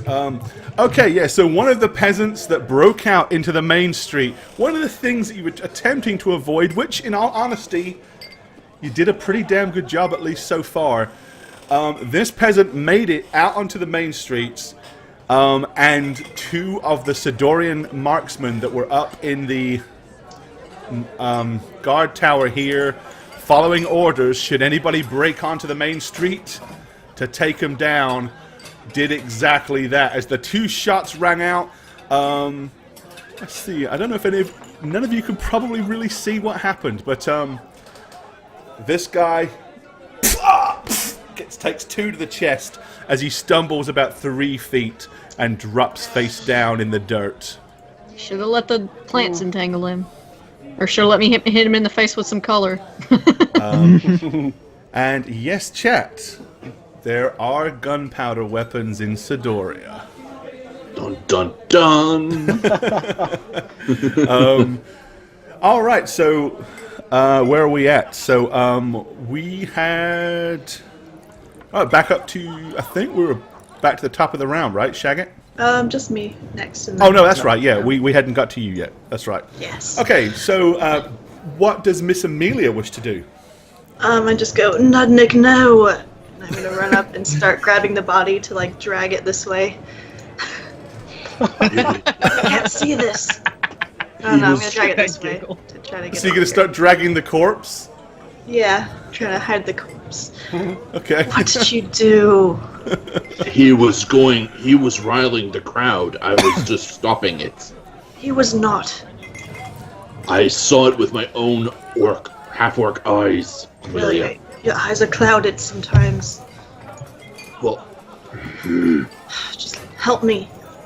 what about the netted man? I was gonna stuff his face in the corpse. Leave him Tell him there. to stop. He did the shots. He's not coming anywhere. He did shots. I'm gonna lean down and kind of like poke the netted man in the shoulder with my battle axe. Okay. And I'm gonna say, "Are you done fighting?" As soon as you do that, he just kind of rolls over on his back and like, See, yeah, he's not struggling anymore. Don't listen to idiots like the one that I killed. Okay. Just go home. All right. So, Mr. Danyan. So you have a blind dog trying to bite you using nothing more than its sense of smell. And you have this guy is kind of like just waving his arms around. This guy is using the side of the building to slowly navigate away. And this guy is kind of like slumped down, sitting on the ground, totally shitting his pants. He is terrified of what's just happened. I've gone blind! My eyes! I'm blinded! And that was the guy in the green there? The circles didn't pop up for me when you did that, sorry. Oh, that was this guy.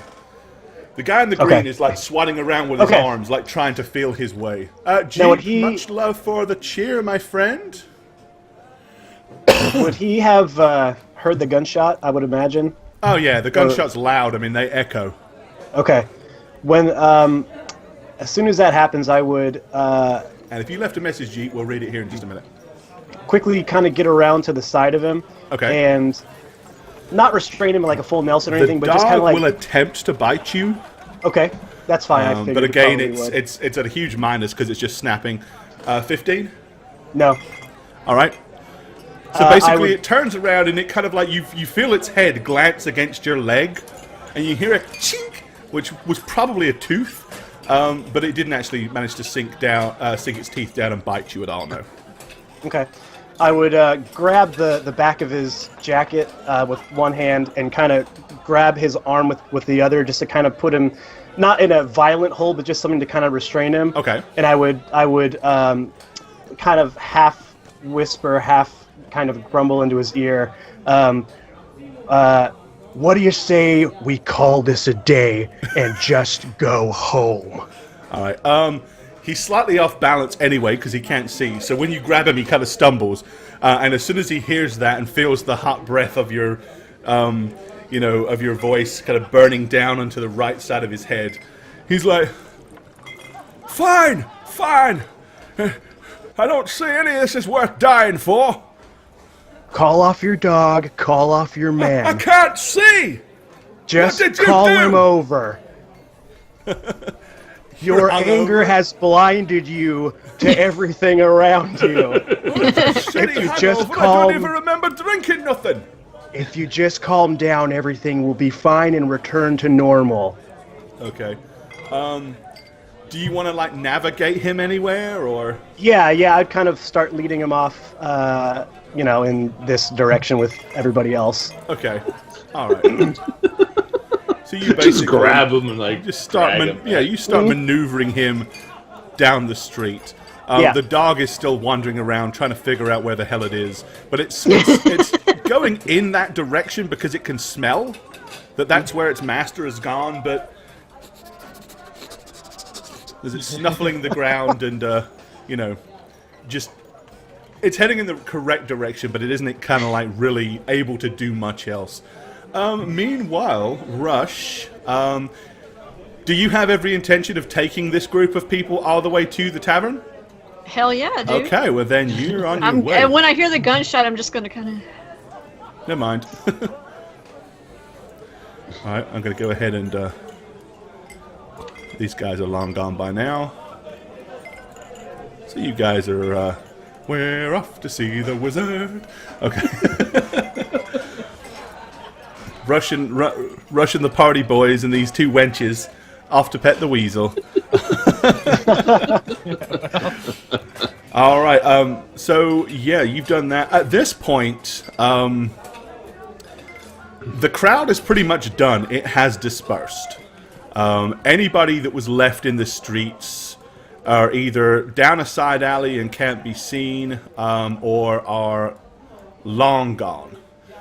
Unfortunately, it seems like you heard a couple of gunshots, so somebody obviously managed to break out into the main street, which is what you were trying to hope to avoid.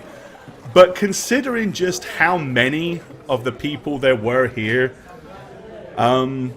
if one casualty or two is all that really happened, 2. that's, True.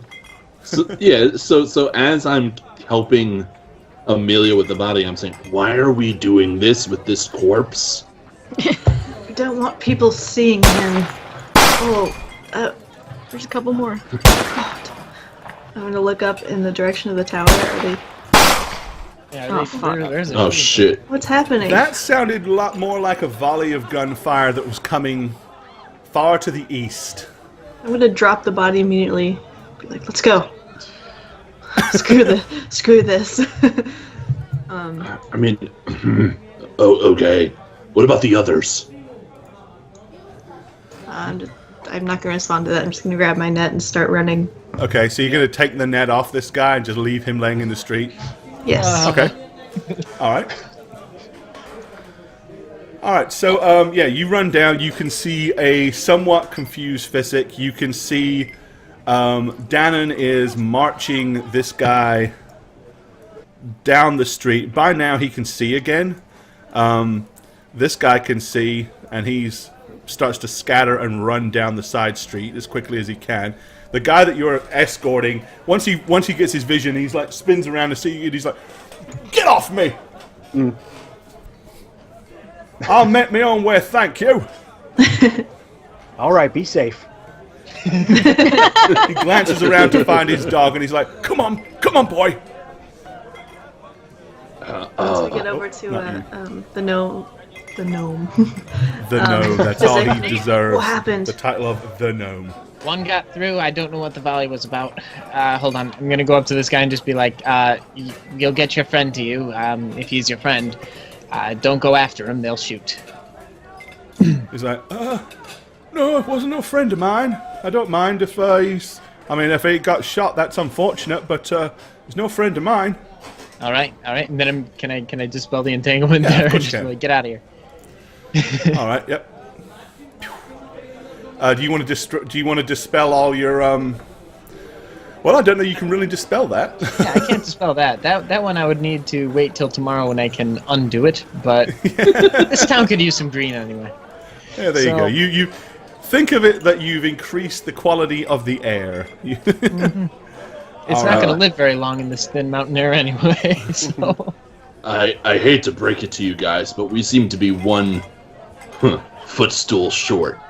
And I'm going to look at Physic as I say it. see, I know exactly where Rush went. Room 313. Anyway, we'll be able to regroup. It's no big deal. For now, Danyon. Yeah. Come on, buddy. All right. Just making sure everybody gets back to their home safe and sound.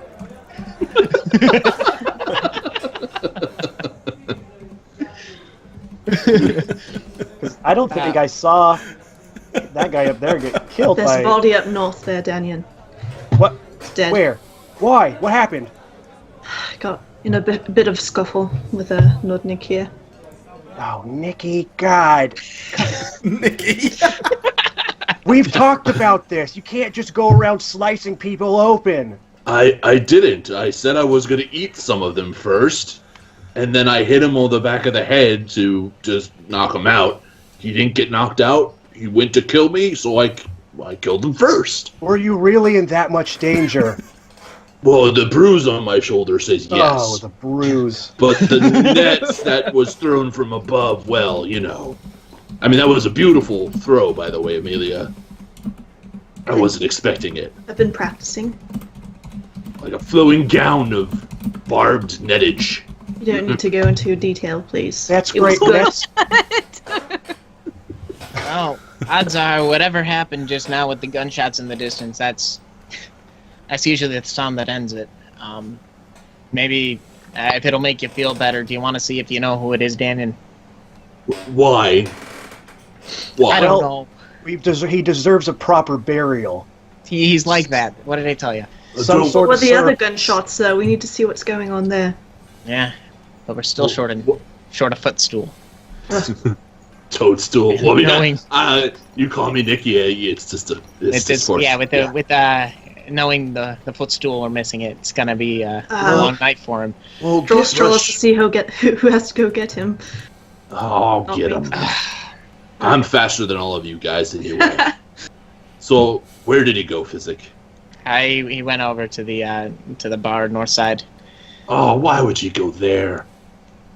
That's where you go. You get a discount where. I'm just gonna that. I'm just gonna start running. Like, I'm gonna sheathe my weapons, obviously, so I'm not like a crazed person.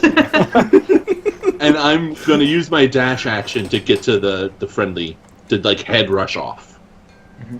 So I'm gonna pale mail it over there. Oh, so you want to try to like get? Like... I'm gonna chase down Rush and I'm gonna Okay. get him to join us again. All right. So yeah, you'll meet Rush probably. Room 313. Let's see. Yeah, maybe you kind of like managed to cut down this side alley as you're sprinting right here. Just as you see Rush and his little found group of friends coming up the street. By now, I'm going to rearrange these because this is not appropriately positioned.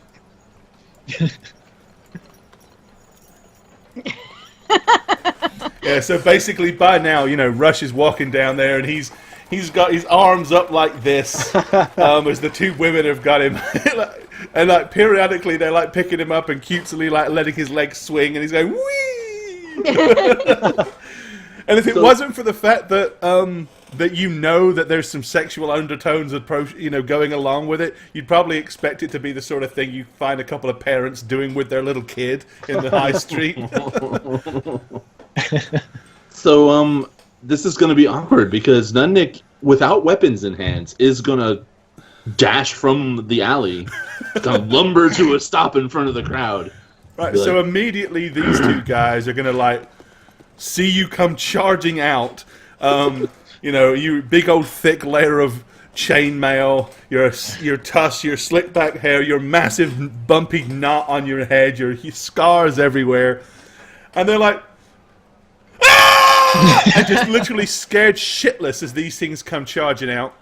So guys, it's all right. It's all right. Nunnik's here now. It's a party. We need a little animal. The women scream as well. One of them instinctively throws her legs up in the air, grabs Rush around the neck, and she goes, "Oh, save me!"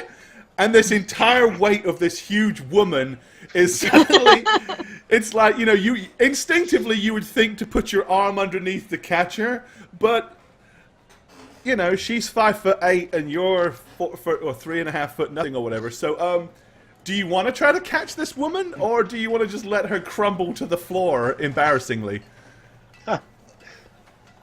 I'm probably going to let her crumble to the floor, and I'm going to say something like, "What you doing, love?" Resub high. Alright, thanks for the resub, Jess. Much love. Go ahead, guys, and take your pants off. Hit the hype.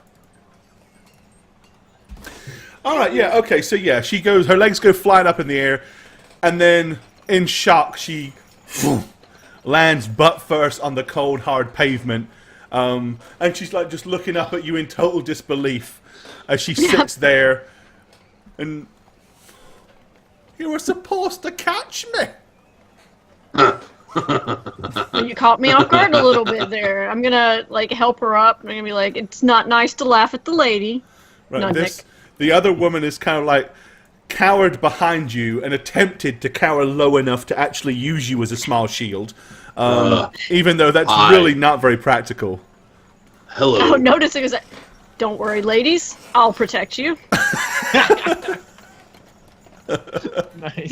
You're wanted back with the group. They want to investigate more death, apparently.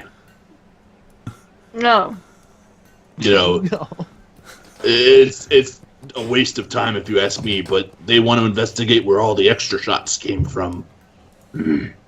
I'm gonna take 5 gold or something out of my pocket and hand it to the ladies. I'll catch up with you, ladies. You go ahead and start without me. Right, Don't get too far ahead. They kind of look in total disbelief at the coinage as they're like, thank you. Oh, should we get a room? Absolutely, you should. 313. Again, don't get too far ahead of me. You two go ahead and get started. I was told 313. Oh, that third floor, by the other 13th room. We'll both be waiting. Hell yeah. As the one who fell passes Nudnik, I'm just gonna lean in close and say, "I would have caught you." She just kind of and she just looks at you and scowls a little bit and scurries past, picking up the speed of her feet to get away from you as quickly as she possibly can. I'm gonna kind of the invitation's open there, Nudnik. Spit in that game. Let's go back to the group. Do you want me to carry you, or are you gonna Is that what gets you off? Does it? With that, I'm just going to start lumbering back, running back, not ignoring that. Come on. I'm gonna chuckle to myself and lean down to pick up Jerusha, and I'm gonna catch up. All right, okay. All right, so yeah, it takes about 15 minutes before before Nudnik and Rush and the mechanical weasel, the apparently women are hot for, manage to show back up. Yeah, well, in that time, I'm sure we would have ID'd the bodies if we could. So you're actually gonna head down the street and look, Well- or were you waiting Well, for them? that one, what I would do is I'd kind of poke my head out and just like wave to the guards who would know about us, right? And be like, hey. The guards, the guards knew you were there, so yeah, they're. You wave your little white flag. Yeah. Yeah, pretty much. Okay. And then we'd head up and see who that is. So the guards in these towers, they have like tall blue like level flat hats, tight tunics with like 2 rows of gold buttons down, and rifles. They are Sidorian riflemen, so Boy soldiers. yeah, they are soldiers, but they're not just regular musketeers. These are like the marksmen of the division. They are crack shots. Okay, so this I- guy, Yep. have I seen him before? Let's see. I'd say there's maybe a 10% chance you might have seen him before. Let's see. 10 or less? Nah. Nope. Okay. I mean, he wasn't. He's dressed well enough not to be a peasant. Again, definitely not a nobleman, but he's probably just some young laborer that got caught up in the mob mentality, and basically it cost him his life. Well, that's just great. Well, let's get him out of the middle of the street at least. Yeah. And I'll walk over to pick him up. Okay. I'm gonna do my best to help with my I'm little gonna arms. definitely help. I'll probably just grab the other side of the I'll just go underneath and like. All right. Okay. So, Danyan, yeah, you slump the corpse over your body. Where do you want to take it? Well, there's like the shrine quarter just south of here, isn't it? Sorry. Bless you. Directly to the south of here. Yep. Yeah, that'd probably be the best place to start taking bodies, I Do think. you want to take him Yeah. down to the shrines and let a priest take over? Yeah. Let Yes. the priest figure out who he was, if he had a family, sort Yep. out where he gets burned or cremated and all that stuff. Okay. So once you've managed to achieve that, then where do you wish to go? Oh, then I suppose we should actually check out what happened with the explosion, yeah? Okay. Yeah. All right. Let's go ahead and put you guys on this map. then. Oh, and I surrender. All right, and we'll spin you around. Oh, I can't touch myself again. no, it's because I have to. Oh, okay. Yeah, it was one I put I on. never know if it's something I did wrong or. Nope, it's not. On these maps that I already made, your token wasn't assigned at that time. So, I have to go ahead and... But in future it will be. There you go. Alright, so as you walk down the main street, you can see 2 dead bodies. In fact, it was the 2 that ran past Nudnik. They had kind of... Not realizing, they came out on the... come out of the side street... and the huge row of Sidorian guards backed up by... As you stand in the street, you can see the wall that segregates the noble quarters from the rest of the city. The drawbridge is down, but up there in the top of the guard tower are 10 musketeers, all kind of like standing there with rifles ready. On the ground at gate level, there's another 5 in a row, and standing in the front... in 2 rows, one huge big row of about 8 Sidorian militia, and then a group of 3 in the front, all standing there. As you get there, you can see these 3 are kind of like walking over towards the corpses. As you all kind of like come out the side of the street, you see the guy in the front who you recognize immediately as Sergeant Slate, raises a finger and he says, "Get ready." Wait! Daniel yells. Wait! What is going on here? He And says, he'll "We were kind of under strict come to the orders. front. What orders for what? These peasants rushed the gate. We Well, maybe shot them they where ju- they stood. maybe Gunned they them just down got- like the rats they are. Maybe they just got lost and took a wrong turn somewhere. I'm sure this could all be worked out. It can be worked out by the morgue." Daniel, As Slate goes over and he puts his boot against the one in front and rolls him over to kind of just expose 2 shots to the head, one in the chest, one in the stomach, one in the thigh. I mean, clearly they opened they just volleyed these 2 poor guys as they walked around the corner. these Have are you our guys ever heard of overkill? He says, "The goal was to kill them. They're dead. But if you'd Argue like with to that? save us the trouble, by all means, pick up the refuse and take it with you." Jeez. Is that I'm part just of gonna the? start picking them up. Is that part of our? Is that part of our contract? I don't know what your contract is. All I They know, we're deserve- under People it is. strict instructions. If any of that rabble made it to the gate, we were to gun them down, no questions asked. Fine, just let us have them. And again, trying with my little tiny body to pull these big people. Quick, Charusha, get his hand. You see Slate kind of looking at all of it and he goes, "I'm just trying to remember if all of you are people on my list. Yes. None of you would happen to be rabble trying to sneak through, would you?" No, we stopped all them just back the other ways. We're trying to get these guys to the temple real quick. God, I wish this wasn't a serious moment. Rush has just been like, high five. Just keeping the peace. He's like, "What do you say, lads? Some of these are pretty small. You reckon you could hit them from up there?" Now, there won't be anything necessary of that matter. We just want to get the bodies and leave. "Oh, come on now. You don't have a sense of humor. No.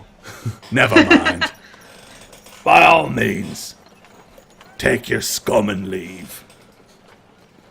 Shake my head and pick up one of the bodies. Should we be expecting more visitations from some of the locals?" Well, the mob is broken up, but I can't tell you not to shoot anyone who comes through in the future, so... And do what you must. Well, if the mob is broken up, why don't you spread the word, let them know that we're still on duty. We're still watching the road. And if anybody shows up in what looks like it could be perceived to be a mob of, 4 or 5 people all gathered together, well, just say for the rest of the day, if I was a commoner, I'd stay nicely dispersed and off the main streets and far away from the gate. That's a single line of paperwork, isn't it? Pretty much. All right, then. And then I'm just going to start dragging faster. Yep. Get the bodies out of there. All right, so you want to take the corpses and deliver them to the shrines as well? Yes. All right. Throughout all this, Nundig doesn't help at all. He just follows. I'll probably put a couple in my net and pull them. Now, Nick, if you're not going to help, go get the one you cut into parts. Why? Well, Slate turns around and he just kind of like grins a little at you with a smirk and strolls back and he goes, "Yeah, that, boys, they've ruined all our fun. Never mind. You lot up there, stay vigil. Remember, any groups, gun them down." What do you consider a group, Sarge? "Oh, I don't know. 5 or more. We're, well, but we're 5. Yeah. Gone. All right. Okay. So you guys are going to head off. So we'll go back to the we'll go to the main streets of Azamir. Let me move you to the map. And I do not like that slate. I do not like that. all right, yep. So you guys pretty much are heading down here to where all the shrines are, or the temples, which are all these buildings here. Okay. So, yep, it's been a busy day of dealing with like angry mobs. Whichever priesthood, I'm assuming possibly Danians. You want to go to your shrine? Yes. Who do you worship, Daniel? Tritherion. He is the god of self-defense, individualism, righteousness, self-preservation. So he's all about being basically a good upstanding person, citizen, wanting people to be their own people. There you go. All right. So yeah, they're more than happy to take the corpses in, and they'll do their best to find the families, notify all next of kin, and arrange for things to be taken care of. Okay. I reckon we should go get paid. So yeah, you were basically you were told that once the matter was dealt with one way or another, to head over to the Journeyman's Guild. Okay, so we'll head in that direction. And y'all can swing by 313 on the way. Yeah, I think I'll pass on that one. Are you sure? I mean, it's been a long day. Nothing It like has. taking a You and stress I out. unwind in a very different manner, I believe. That's okay. I can adjust. All right. I'm flexible. So basically, Literally. as you're heading north up the street, you get to the second of the main town watchtowers, where you see immediately 4 guards with muskets, not the riflemen, but the four guards with muskets, all kind of run and point their weapons at you. One of them yells down and says, "Move about your business. No funny ideas around the agriculture. You know the law. Move along." Yeah. Yeah, we need Just no keep walking. trouble here. I hear this every day. We're just gonna keep going. All right. Okie dokie. And what happened? Don't walk on the taters. Yeah. Get off my land! Good old potatoes. Potatoes, potatoes. Yes, the ones that are in the wheat field. Right.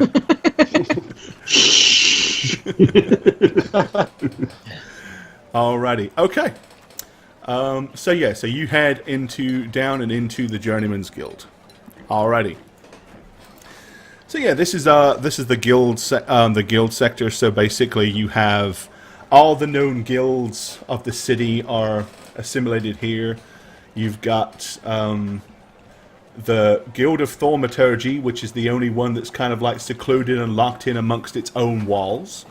As much for the city's safety as its own. There's the Journeyman's Guild, where the miners, builders, crafters, and all skilled laborers are, which is where you're going. There's a Tradesman's Guild for store owners and merchants. There's an Alchemist Guild, which is a prestigious guild that governs the production of black powder, amongst other things. And then, of course, there's the Engineers Guild, who are responsible for the creation of delicious things like fireworks and stuff like that. Oh, and rifles and guns and things that go boom in the night. Okay. So you arrive at the building. Let's see. Journeyman's Guild. Let's go ahead and move you to that map, and I'll move you inside in just a moment.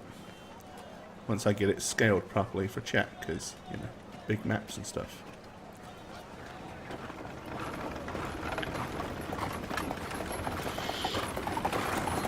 Alright, as a cart drives right past the back door.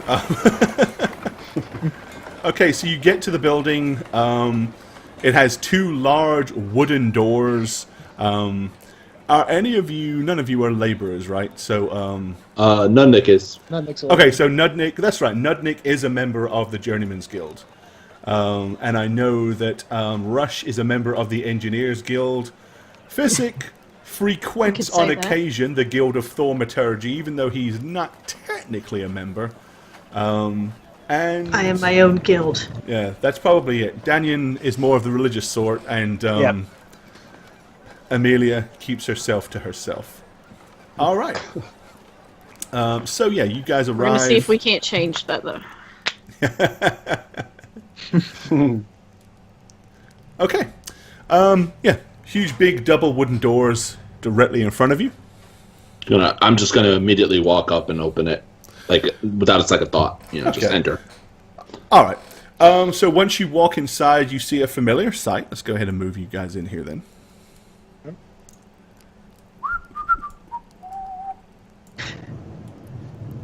Are they all whistling in here? Like doors?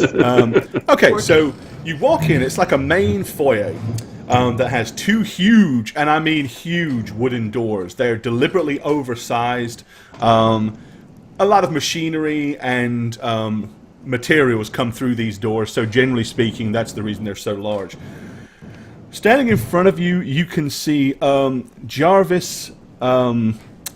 Leomund Salter, who is the gentleman that initially tasked you with trying to stop the mob from reaching the city and getting itself killed. As you walk in, you recall the words he basically was telling you, look, this isn't to protect the nobles, but if the mob gets to the streets and they make it to the gates, we already know that Slate and his boys are waiting for them, and they will just gun all these innocent people down.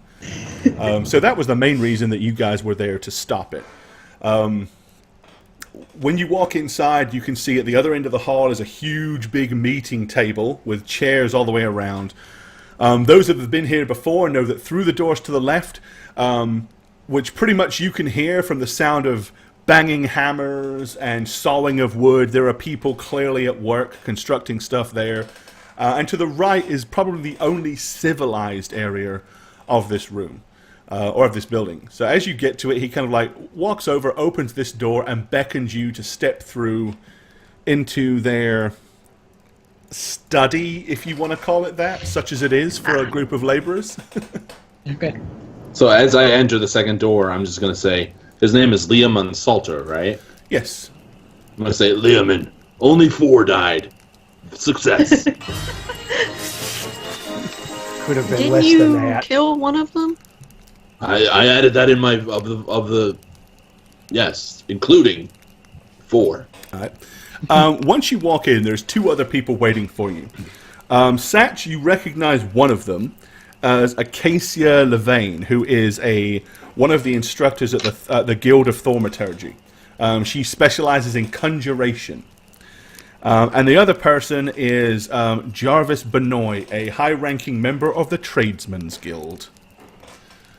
So you walk in, and Jarvis smiles at you, and he says, it would appear that they were somewhat successful. Would you like to take a seat?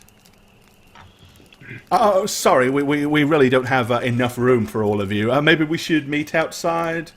It's okay, I prefer to stand. Yeah, Liam and By the he door, seems because somewhat I can't nervous and edgy. Jarvis says, "No, I'm sure that we'd much prefer to stay here by the warm fire. Don't you agree, gentlemen? And lady?" Yeah, and standing keeps me closer to God anyway, so I'm fine with that. They're all crazy. I'm just gonna sit on the ground right here, just on the corner of the room. And I'm gonna chill by the door because again I can't touch myself. Okay. I don't know anybody else. That's probably for the best that your gnome can't touch We would never itself. be able to go in public. It There you go. All right, so as soon as you've gone in there, by the fire. so Leomund, once he sees people starting to sit on the floor, he starts to go and grab chairs and pull them from the wall. No, I insist. Please, take a seat. Take a seat. I mean, can I keep it? It's a nice one. I I'm kidding. I said. It reached the ground. The entire time, the woman who's wearing like a blue robe and a long kind of like a purpley pink cape, under her left arm is a big roll of scrolls and documents. It's amazing how she's able to hold on to all of them, to be honest. It's like a massive pile. She kind of looks like some academic waiter that's traveling around the room with 15 different plates in his hand, and you're like, how does he do it? Resting across her shoulder and clutched in the left hand is a long, ornate staff with 3 kind of crystals that are situated in the center of the end, while there are 3 large prongs that kind of come up and around it to form sort of a strange tri-pronged cage around the crystals. Oh, your arms are full. Can I help you? And she says, it's quite all right. That's All right, that's for okay. the- That's just what she does. It's The offer's there if you ever need me to She says, hold anything. but no. Leomund is quite right. All of you should, take a seat. Then Nick awkwardly does in the chair that, like, right in the Just, like, middle. Sitting right in the awkwardly middle. sitting there. Didn't even turn He it. doesn't- He just kind of like maybe straddles it a little bit, you know. Kind of like sit awkwardly against I the mean, like, table. I'd have Okay. to get off the chair and push for a minute, so... Yeah, make that horrible grinding sound as he drags the chair across the floor because he can't lift it. So at this point, it's not worth it. I basically just have a pedestal. Because I have to stand in order to look over the back. But Okay. So with that, Jarvis Benoit, who seems to be scribbling down something on a piece of parchment that he's got in front of him, you see him kind of like reach into his, reach kind of down into the back of his pouch, struggles a bit, and then pulls out what appears to be a small pouch of jingly coins. And he says, so, as we were agreed, I think it was 20 gold pieces ahead. If you count it, you'll find there's exactly 100 gold pieces here. And he kind of like offers you the gold coins in one hand, and then pushes the piece of paper with his thumb on the quill ahead of it. Oh, to sign. Yes. If you would just sign the receipt to show that you were paid in full, if you don't mind. you can set it on the table, I'm sure. Oh, yes, quite.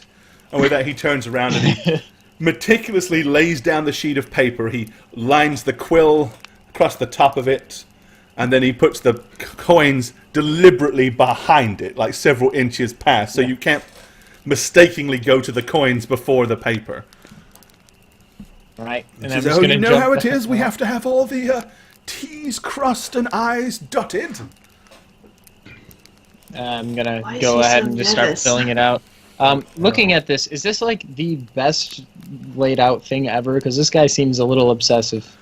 It's incredibly neat and tidy. It's nicely rowed in columns, and he's got each of your names, and then 20 gold pieces, and then a little line for you to put your initials, and then at the bottom, there's actually a line to sign, and underneath that it says, you know, that we hereby understand, accept, and agree that we were paid in full for the task of blah, blah, blah, blah, blah, and everything completely more elongated than it ever needed to be, for sure. I'm But just such gonna as look is it with over the really quick. Tradesmen's Guild. I'm gonna look over it really quick, just be like, this is some beautiful work here. And then I'm just gonna go ahead and initial and sign the bottom thing and then pass it to the that's the pendant Nudnik. As you pass it to me, I'm just gonna put one hand on your shoulder, and I'm gonna say, you've taught me well. I didn't know how, but where is my name amongst this? I'll initial next to it, but it's just like, Right, because it's not in... Okay, so this is common for Nud, no, and that's just- common for... So that line right there, just that's where you point put me your to the line is all I Yep, want. that's what you... So I'm gonna go over there, and it's gonna be like kids scratch, you know, Right. crayon scratch, and L just like kind of awkwardly. Comes out as a purple crayon too. I'm gonna be like, not bad for a few years, right? You know, 2 years of this, pretty good. I'm just gonna wander back to my chair and sit down. All pleased with himself because he wrote his first name. All right, Jarvis looks at it and he says, It's legally binding. It's legally binding. Nick? It's legally Nudnik? binding. Is that what that says, Nudnik? Yes, I yes, think that's what it what it says. says. Yes. That's fine by me. You're just gonna hear me go. "Mm." Give it here. All right. Oh, So, boy. yep. It's a beautiful signature, not it? You learned well. Thank you, Rush. 2 years. Progress. Okay. So, I'll take the piece of paper and then I'll initial my name very nicely and then draw a tiny little fish at the end. And then hand it to Rush. All right, sign it all right. with a flourish. Big flashy signature. Yeah, dot the I's with hearts and. More like a signature than an actual. He's signing it like a. There you go. That'll be worth some money one day. And that all leaves Danian. Yeah, Daniel just takes it, and in the most boring block letters signs his entire name, Daniel Normington the Fifth, and then hands it back. All right, so he looks at it. And he says, "Oh, well, that would be the initials. Who is the official signatory for your group?" I already put it down on the bottom line. Oh yeah. So Yeah. you are. You've signed I know it it with wasn't your out of name. For receipt purposes and expenses, do you have a name? Do you operate as a group? The company. The company? As well, I guess you could just call it the company for the sake of. That's the way it works in the Gilman speak. Yeah, just say yes, the company. Hereby the company. Yeah. Yes, but I really would advise you think of something better than the company. It could be very confusing, you see. There's a lot of companies. I'd have to talk it over with my equals here. Well, Put it directly at Nut, as I say it. So Right at Nut. so you actually you don't have a commissioned charter then? No. Oh, well, this is quite irregular. We really shouldn't have hired these individuals if they're not. Liam raises his hand. He goes, Jarvis, under the circumstances, I think we'll let this one slide. After all, we've already done it now, and I don't see there's really much point in raising a big kerfuffle over something so minor. No, but you don't understand. The documentation, it won't be correct. There'll be discrepancies. And with that, finally, Acacia Levine looks and says, just raises her little staff, like, as she's sitting here like this, she raises the staff up, and the crystals at the end begin to glow blue. For no other reason than showing off and getting everyone's attention, at which point she says, I am sure I speak for everybody at the Thaumaturgist Guild when I say I have no doubt that these fine individuals, as you just heard them say, will go and get themselves a signed charter for a organized group or company post-haste, and then they can give you the correct name and all the paperwork will be fine. I'm sure that that's your intentions, isn't it, ladies and gentlemen? Yes, absolutely. I'm gonna elbow Visnick. She called me fine. Did you hear that? Okay, you see her just kind of raise an eyebrow and grin just a little bit. So Jarvis says, that's wonderful. If you'd like, drop by the Tradesmen's Guild tomorrow and I'll have all the paperwork ready. All you need to do is come up with we recommend a good catchy slogan, something marketable. Many groups find that having a flag or a banner or some kind of motif is useful. And of course you'll need an official name. And not to mention the 5 gold fee, of course. Make sure you bring that. What? Save some life. They'll help the world, they said. I'm in a goddamn cult. And with that, Acacia, once again, trying to be the voice of reason, says, clearly they have the funds. We've just given them a very generous 100 gold pieces. What's a mere 5? That's just a 1 gold piece a head, isn't it, Mr. Benoit? Oh, yes, your math is excellent. That's absolutely right. For 5 people, 100 gold, less 5, that does indeed equal 1/5 per person. In this particular equation equals 1 gold piece. What? Mimic's eyes are it'll cost completely you furrowed in confusion. 5 gold, and if you all chip in 1 gold, it's hardly an expense. But I already have a name. It's Nudnik. So That's why do I need another name? I'm sure your friends will explain it to you a little more thoroughly when they have time. Will this other name help us live longer? Well, quite honestly, she says, in the line of work that you tend to be in, I don't think it'll help you live longer, possibly less. But it will make you instinctively and entirely more attractive to be hired. So you'll at least certainly receive more compensation for your work. I like the sound of that. I've got a couple names brewing already, but we'll discuss that later.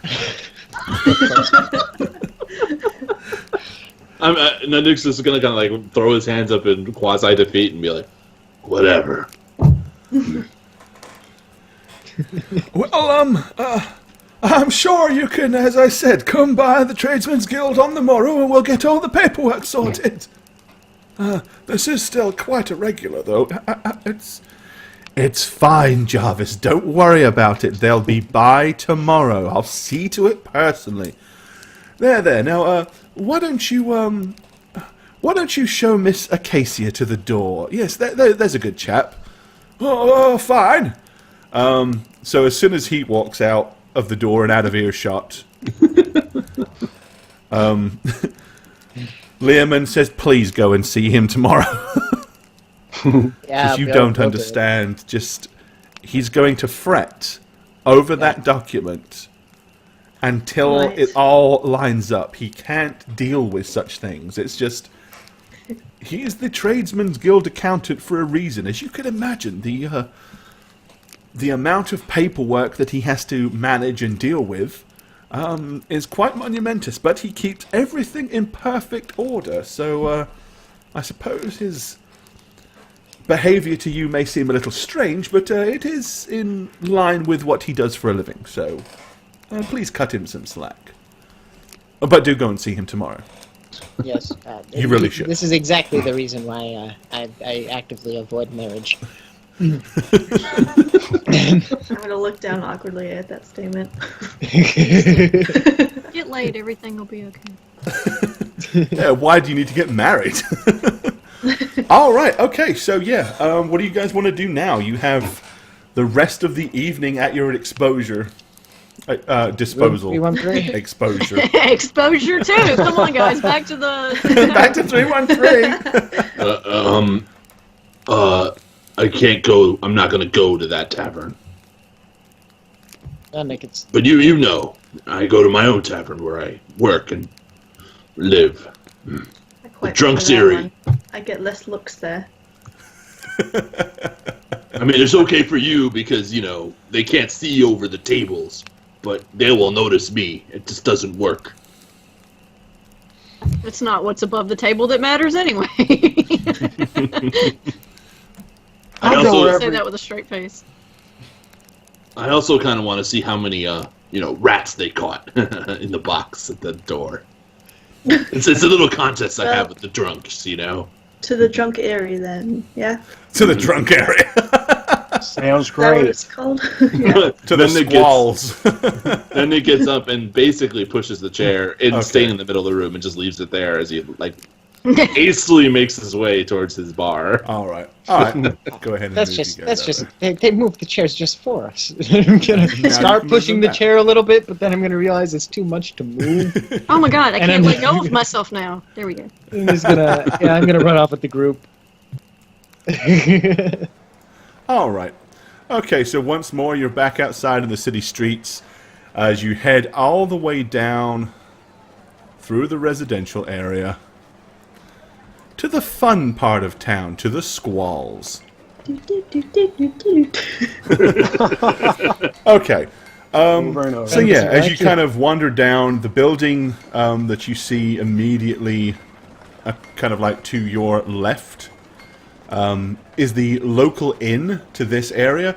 It sits neatly perched on the edge of the squalls. It is technically part of the squalls, but it's positioned in such a place that at least some people would deem it possibly worth staying in, that may not necessarily be from the slums. And it's called the Don't Fall Inn. So, obviously the owner has a little bit of a sense of humor. So, but you head down the street, all the way down to your favorite little backwoods drinking hole, the Drunk's Ear Tavern. Don't drink the water. All right, let's take you into the Drunk's Ear. Alrighty. So, in you travel. Okay, as soon as you walk in through the door, several of the locals all, rather kind of strangely, you see a couple of them, you hear one of them go, "Oh, hey up, lads! Nudnik's here! Look at that! Nudnik's here!" Like, really loud. As they do that, several eyes fall across to this side of the table, this side of the room. I just noticed that that's a little bit scaled. Let me fix this. There you go. Where a couple of gentlemen seem to be in the throes of aggravating two women. Oh, hell no. They kind of glance across and see Nudnik walk in, and immediately they're like, "Ah." And then you see one of them just point at one of them, and she's like, he goes, "Shut your mouth, you." And then with that, they just politely come and sit down. As they do so, one of them looks across and just says, "Don't mind us, Nudnik. Just having a bit of fun, that's all." I don't say anything. I just like give a nod and like look around to everybody else. All right. I'll go get this round from Jogoro. All right. So, yeah, as you glance around, I mean, this place is pretty much a dirty hole. The choicest members of society are here. It's all run down. Everybody here is clearly from a local of this area. You see a familiar sight as Glory rushes around. Oh, Glory. Like, again, at times she's, sometimes she's carrying 4, 6, even 8 mugs of ale at a time, and just skillfully whipping them out onto the table.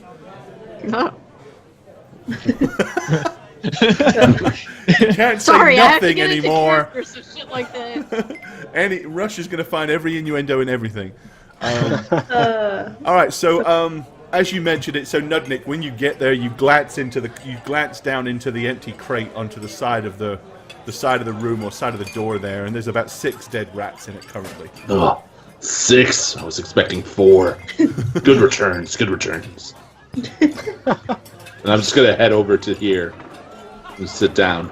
All right, that's your chair there, Nudnik. I know. I'm just making sure you know where it is. I saw it. Yeah. All right. No, we're not sitting in the corner table today. I want to be next to these guys across the way, and I'm gonna kind of gesture that way. Okay.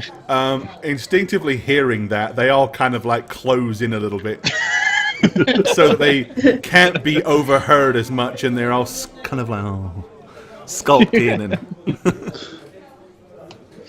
Before I walk over, I'll look at Glory and say, "Glory, look at you are just a master at your craft, carrying all of those jugs. It's always great and amazing to see you."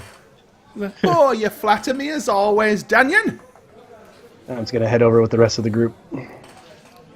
I'm up at the bar. Like, Rendok, All right. So one round of yes. your cheapest, please. Expander. Right, as always, Rendok points his finger at the basically there's a large piece of wood with a nail hammered into the fireplace right here, and on it is. Let me go ahead and put this in everybody's box. So you can see it. Oh no, not you too. Oh wow, we get a menu. I'm sorry. Okay, so it's a standing joke here at the drunk's ear that they make an effort to try to be professional when clearly the dirty floors, the filthy mugs, and all of that clearly show just how not professional they really are. But yeah, as you eye the menu, you've got the lists of all the available drinks, the current food, and then most people assume a joke. Nudnik knows absolutely 100% it is not a joke. All breakages will be paid for or revisited in kind. Please tip your server. It's advised by the management. So yeah, any of you that have been here, you know that under normal circumstances, if you break a mug, a plate, a goblet, anything, you're going to pay the cost of that, or Nudnik is going to break something of yours that he considers to be of equal value. That's normally how things go down in this place. Alright, I'll go down the menu and probably grab the fine mushrooms that they always serve and just the cheapest ale. Alright, so you eventually, you're going to place the order here at the bar, or do you want to get your drinks in here and then wait for Glory to come and take a food order from you? I'll just place it there. And Alright, so you're going to order a gutter gut grog for yourself. For everybody. Okay, so 5 gutter gut How grogs. generous. That's a silver piece. And you said you want to order some mushroom soup. That's 5 copper, which is the cheapest thing on the menu. Okay. I'll just get everybody one. Does it come in Bring it pints? over there. Alright. So that would be a grand total of 3 silver and 5 copper pieces. I'll pay at the end of the night. You couldn't have eaten and drunk cheaper if you tried.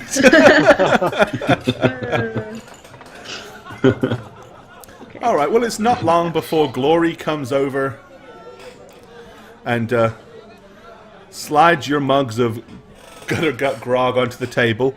And she says, "Oh, nice to see you. Nice to see you indeed, Nudnik. I didn't think you were working tonight." I'm having dinner with my company. Whatever. We're still friends. We're figuring that out. Well, friends. Consider Yes. us friends? No. We're 9 months working together. We're definitely friends. Take It's a just rush, you can move now. Oh, it's been 6 months. It's that long already. Ugh. Yeah, it's But- been a long time. But Gloria, I'll of course help out if anything breaks out. You know, This is, whatever happens. No trouble this evening. And as she does that, you see her kind of like, Understood. Oops, I'm not gonna stand on the table. "Oh, come on." Nobody's noticed. I wasn't expecting to be able to room. touch myself, so like I'm gonna like fit myself down in between these two here. Hi, lovelies. Oh, So, hey. yeah, Glory says, "I'll have that mushroom soup up as quick as I can for you, loves." Thank you. Thanks, Glory. Right, and she flips back across the room, dodging her way through the customers, and goes over and starts stirring the already stilling pot of mushroom soup. Yum. Delicious. So, a name? Yeah, let's talk about some names, guys. Is anybody one just One just hit throwing- me. One just Yeah. hit me. Glory's bastards. I don't really consider myself a bastard. I don't really like the curse word in it personally. I mean, I don't want to be too vulgar. I was born within marriage. What? Okay. Nothing. Wow, this group has no sense of humor. So as you guys are sitting there,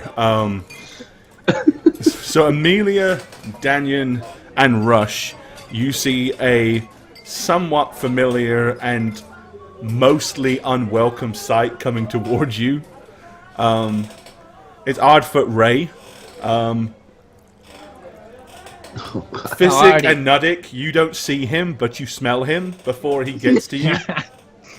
So as Ardfoot Ray gets there, basically this dude, he's got like matted black hair, kind of like it was at one point probably like a black coal sack tunic that he made. But he's worn it so long now that it's kind of grey and washed out. He's always dirty. The only possessions he seems to have are a small wooden cudgel that he uses to bash rats over the back of the head wherever he can, and whatever liquor he happens to have on him at that time. He kind of moves over and stumbles up to the table, nudging affectionately into Nudnik. It's more like he meant to tap you on the shoulder, but he's so drunk he's always heavy-handed. As he's like, Nudnik? Did you see the box, did you? Did you see the box? Done 3 of them, I did? I did, Ray, I did. Yep. 3 of them. 2 of the cheeky blighters were hanging out outside down by the barrels. I snuck up on them with me clobberer, and I bashed the first one over the back of the head before he had time to finish whatever crap he was eating. And then as he tried to run, I stepped on his tail, and I stabbed on the back of his neck. I don't rightly remember where I got the 3rd one from, but never mind. Free copper paid. Done my service for the day for the town. I did. Don't suppose you want to buy me another drink, do you, mate? I've got 1 copper. I need another copper to afford another pot of grog. I'll give you a copper if you indulge me.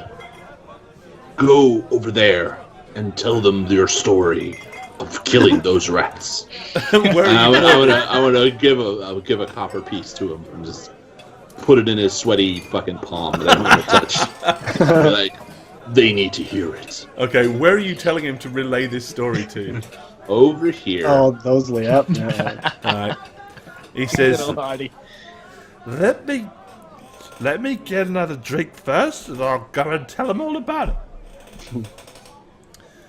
And with that, he starts to stagger across, and before he's even like halfway across the floor, he's like, "Right, Doc, pour me another drink, mate. Pour me another one."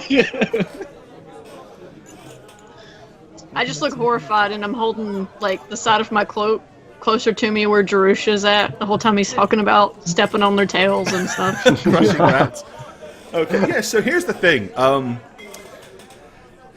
It's a scam that the city runs. Generally speaking, vermin is a problem in the city, but vermin is also protein. As you guys know, any form of protein is worth money. The problem with dead rats is half the time they're disease-ridden, so it's kind of a crapshoot whether or not you want to kill and eat a rat. A lot of peasants will eat them. Other people would rather just kill them and get paid a copper piece. And how the city operates is it has a 2 or 3 drop-off points. If you kill rats, you bring them in, you throw them in the box, and then you go to the bar or wherever it is that they're managing this. They give you a copper piece per rat that you've killed, you sign a docket, and then the next day, basically, when the rat catcher comes round, he collects the rats and reimburses whoever it is that's running the establishment that's taken in the rats. Of course, not many places want to have a box of dead rats in their establishment. This place doesn't have a problem with it. So, Jesus. okay. So once he's got his drink, you see him take a good long pull of it and then slowly stagger his way across the room. As he kind of gets level right here, he says, "I'm gonna tell him now. Tell him now." Then it just gives a thumbs up. Right. And with that, he sits himself down on the edge of the table and he's like, "Hello, boys! See that box of dead rats over there? I done 3 of them, I did!" And with that, this fellow sitting next to him, he goes, "Sod off. We're busy." He goes, No, listen, mate.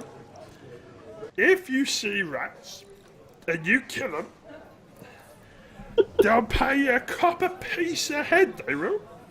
Not just the heads either, the bodies and the tails. Okay, with that, this guy just reaches over with his right arm and just shoves the guy as hard as he can and pushes him off the stool. And he goes crashing down onto the ground, spilling his drink. And then he just ignores him, and they go back into having their little private discussion.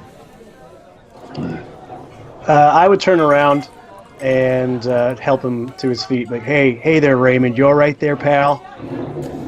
I think I slipped. Yeah, I think you did too. Here. I'd ham another copper. I said, why don't you go back up to the bar and fill that drink back up again, huh? I can't. Why not? It's just not possible. All right. Well, here. So I would take him, and I would escort him over to the table over here and just kind of sit him down in one of the benches. Okay. Right over there. Right, as you said, you take him across there. Yep. As you sit him down, he says, "That bastard over there spilt my drink. I didn't even offer to pay one." As he kind of breathes in your face, and you're like immediately like engulfed in alcohol fumes. Yeah, I'm sure it was all just an accident. Why don't you just sit here and just relax for a little bit, huh? Don't feel much like relaxing. Well, I'm gonna take a step back so he doesn't puke all over me and say, "What do you feel like doing?" I feel like having another drink, but I can't. Well, I would give you one more copper to go get one, Raymond. I don't know what's stopping you. That costs 2 copper, not 1. You're right.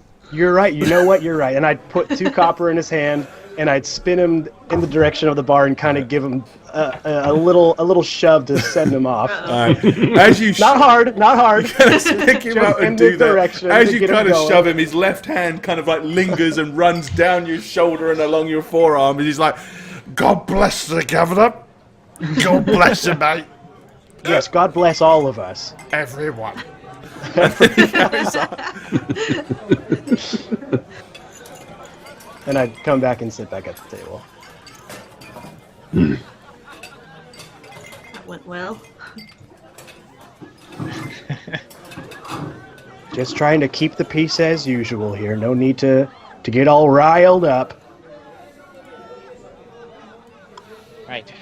It doesn't solve the fact that we are now signing up for a lifelong engagement with this kind of work. Is it lifelong? Life contract. Generally, when you file. I already have a job. As do I. Yeah, Well, if it helps me... it might be like a 2-day out of the week kind of thing, only in the afternoons. Yeah, it's like the reserves. If it helps me help other people, I am all for signing up for it. Well, as long as they know I'm gone every other month for weeks, then I'll do it. Yeah. So basically, it's your own independent charter. You're not. Know what that means. You're not obligated to anything but your own choices and your own decisions. It's just because the place is so overrun with organization and guilds. People like to know that you're actually somewhat legit and reputable and less likely to screw them over if they hire you to do a job. So by having a official charter, it means you're probably less likely to do those things. How about we then call ourselves part-time? I'm not really a part-time kind of guy. I'm just... Why don't we make it a bit flashy, like the Fabulous 5? I'm just gonna go ahead and say no to that one. What do you guys say? Okay, how about 4 guys, a girl, and a weasel? Let it be, dude. Let it 4 be. guys, a girl, and a weasel. Let it be. Let it be. I actually don't mind Fabulous 5. Nikki, I appreciate you saying that. Thank you very much. Can't we do something more powerful, like The Furious Beautiful 5. Yes. Furious 5? Furious 5. Yeah, I like And then this. you could have a plethora of other groups that are like sequels to you.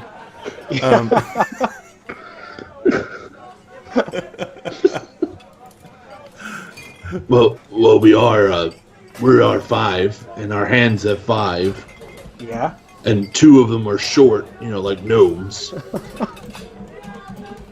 Yes. I don't know, but I don't know where I'm going with this, but we can go. I don't either. No, don't take this the wrong way, but you had a hard time reading that paper back there, but you can count to 5. No, I can count much higher than 5, and it wasn't that I couldn't read the paper. It's just I needed to know where to sign on the paper, because there was a lot of scroll, and it was very tiny. I could read everything that's in front of me. I'm not an idiot. Oh no! He's been here for. I mean, 2 the years. whole thing about there being 2 short ones and there being 2, that was genius. Actually, I really liked where he was going with that. Yeah, Nikki, I think you were onto something there. So, I mean, I think that the name is flashy, it's catchy, it gets people's attention, people will Right. remember it. 5 points like a maple, but then there's also certain ivies and oaks that do the same. And it doesn't. What are you saying over there? I'm just thinking about plants again. Oh, of course you are, Oh. as usual. Which one? Weeds. The weeds. Or just the weed. Either one. They work the same way. Well, of course, you What don't to have to add come on up with a name right now. Oh, what we're about... doing it. Wait, I got it. Yeah, it's happening. We're Daniel, always fond Yeah. of nicknames. I got it. Let's hear it. Helping Hand. Like the helping hands. No, Yes. hands. One And we're hand. 5 We're and 2 are 5. short? That's not I bad. actually really like that a lot. That's pretty good. You are Yeah. a genius somehow. No, see, Nudnik isn't dumb, guys. You That was know this. Nudnik's idea for this year. He's not dumb. I just want to get that out of the way. He's very intelligent. He just thinks differently. Okay? Well, Helping That hand. makes Well, sense. I like it. It takes all kinds. the helping hand, not hands. Yes, That's yes, 10. singular. Right. No, we're not 10, we're 5. We're half of that. Very good. I'm sorry, Shaggy just killed me. And it's at this moment where we just all just completely diffuse this entire thing down into shiggles.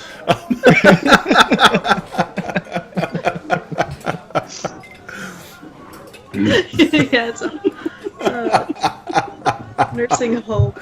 That's exactly what it is. You're a genius. You're some kind of hospice organization that goes around helping old people when they've fallen over. Helping hand, yeah.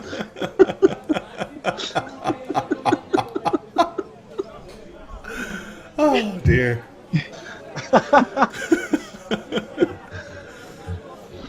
The different thinkers from Outlier. Rush was already going to have helping hands. Dang it, hands can be used for a lot of good Can things. help. Hands can help with you too. I think it encompasses us as a group perfectly. I'll put it this way. Who likes helping? And who likes hands? I'm just going to look directly at Rush. I'm sorry, I was thinking about hands. Where were we going? Physic could be the thumb, and you, Rush, could be the pinky. I'll be the middle finger. Daniel could be the pointer, and well, you're a woman, so you could be the ring finger. It works. Wow. I guess, yeah, it's accurate. So that's what we'll call ourselves. Do that because I was married before. Yes, It's clever. I have my moments. He says when he's clearly not having one.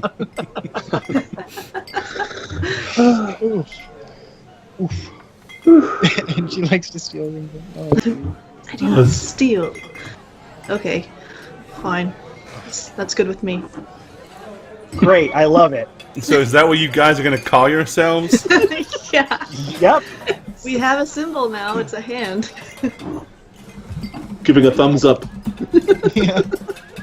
The helping So funny. hand. It's like I mean, glowing. you came up Physics with the at name the- and you're the middle finger.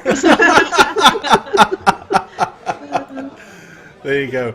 All right, well, You could have that be the symbol. well, there you go. So you guys have collectively got till Monday to come up with a logo then. Yes. Christy, That's awesome. you're gonna be busy this weekend. Yeah, see, Gonna and, be a and Chris big old Tactics, finger. she just said it. The guy did say that you should come up with a witty slogan because it helps with marketing. So that's what Chris Tactics just said. Talk to the Don't make it hand. that. Saving Top of lives the across hand. the nation. Give him a finger with a helping hand.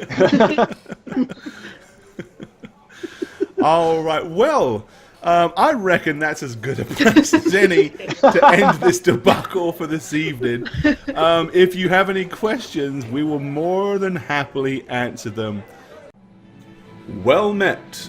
I'm Gorbad, the Dungeon Master here on How We Roll, as well as the author of thedmsblog.com, where you can find lots of fun and interesting articles for both Dungeon Masters and players alike. If you'd like to keep up with the show, follow us on Twitter at HowWeRoll. Check out our website, www.howweroll.com. And for our past campaigns and for some fun bonus content, follow us on YouTube at, you've guessed it, How We Roll. We hope to see you all again real soon. Cheers, guys.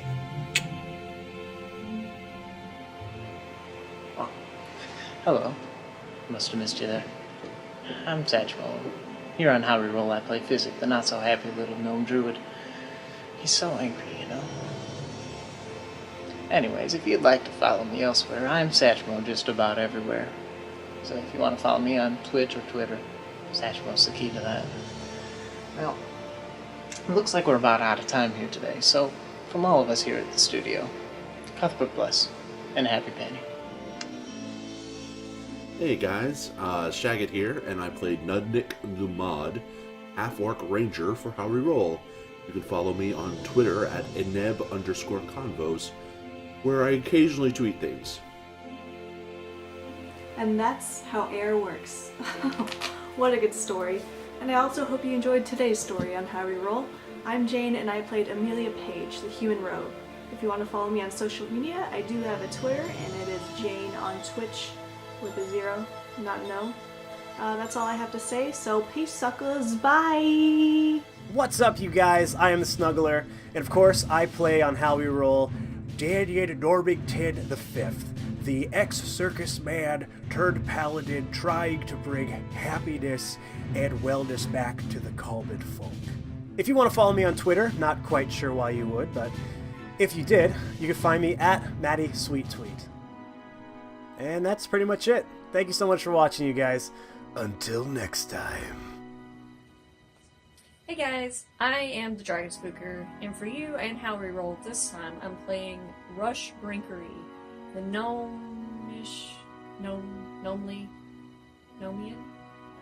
Nomian engineering sorcerer. If you don't get enough with me on the show, then you can follow me on Twitter at Dragon Spooker.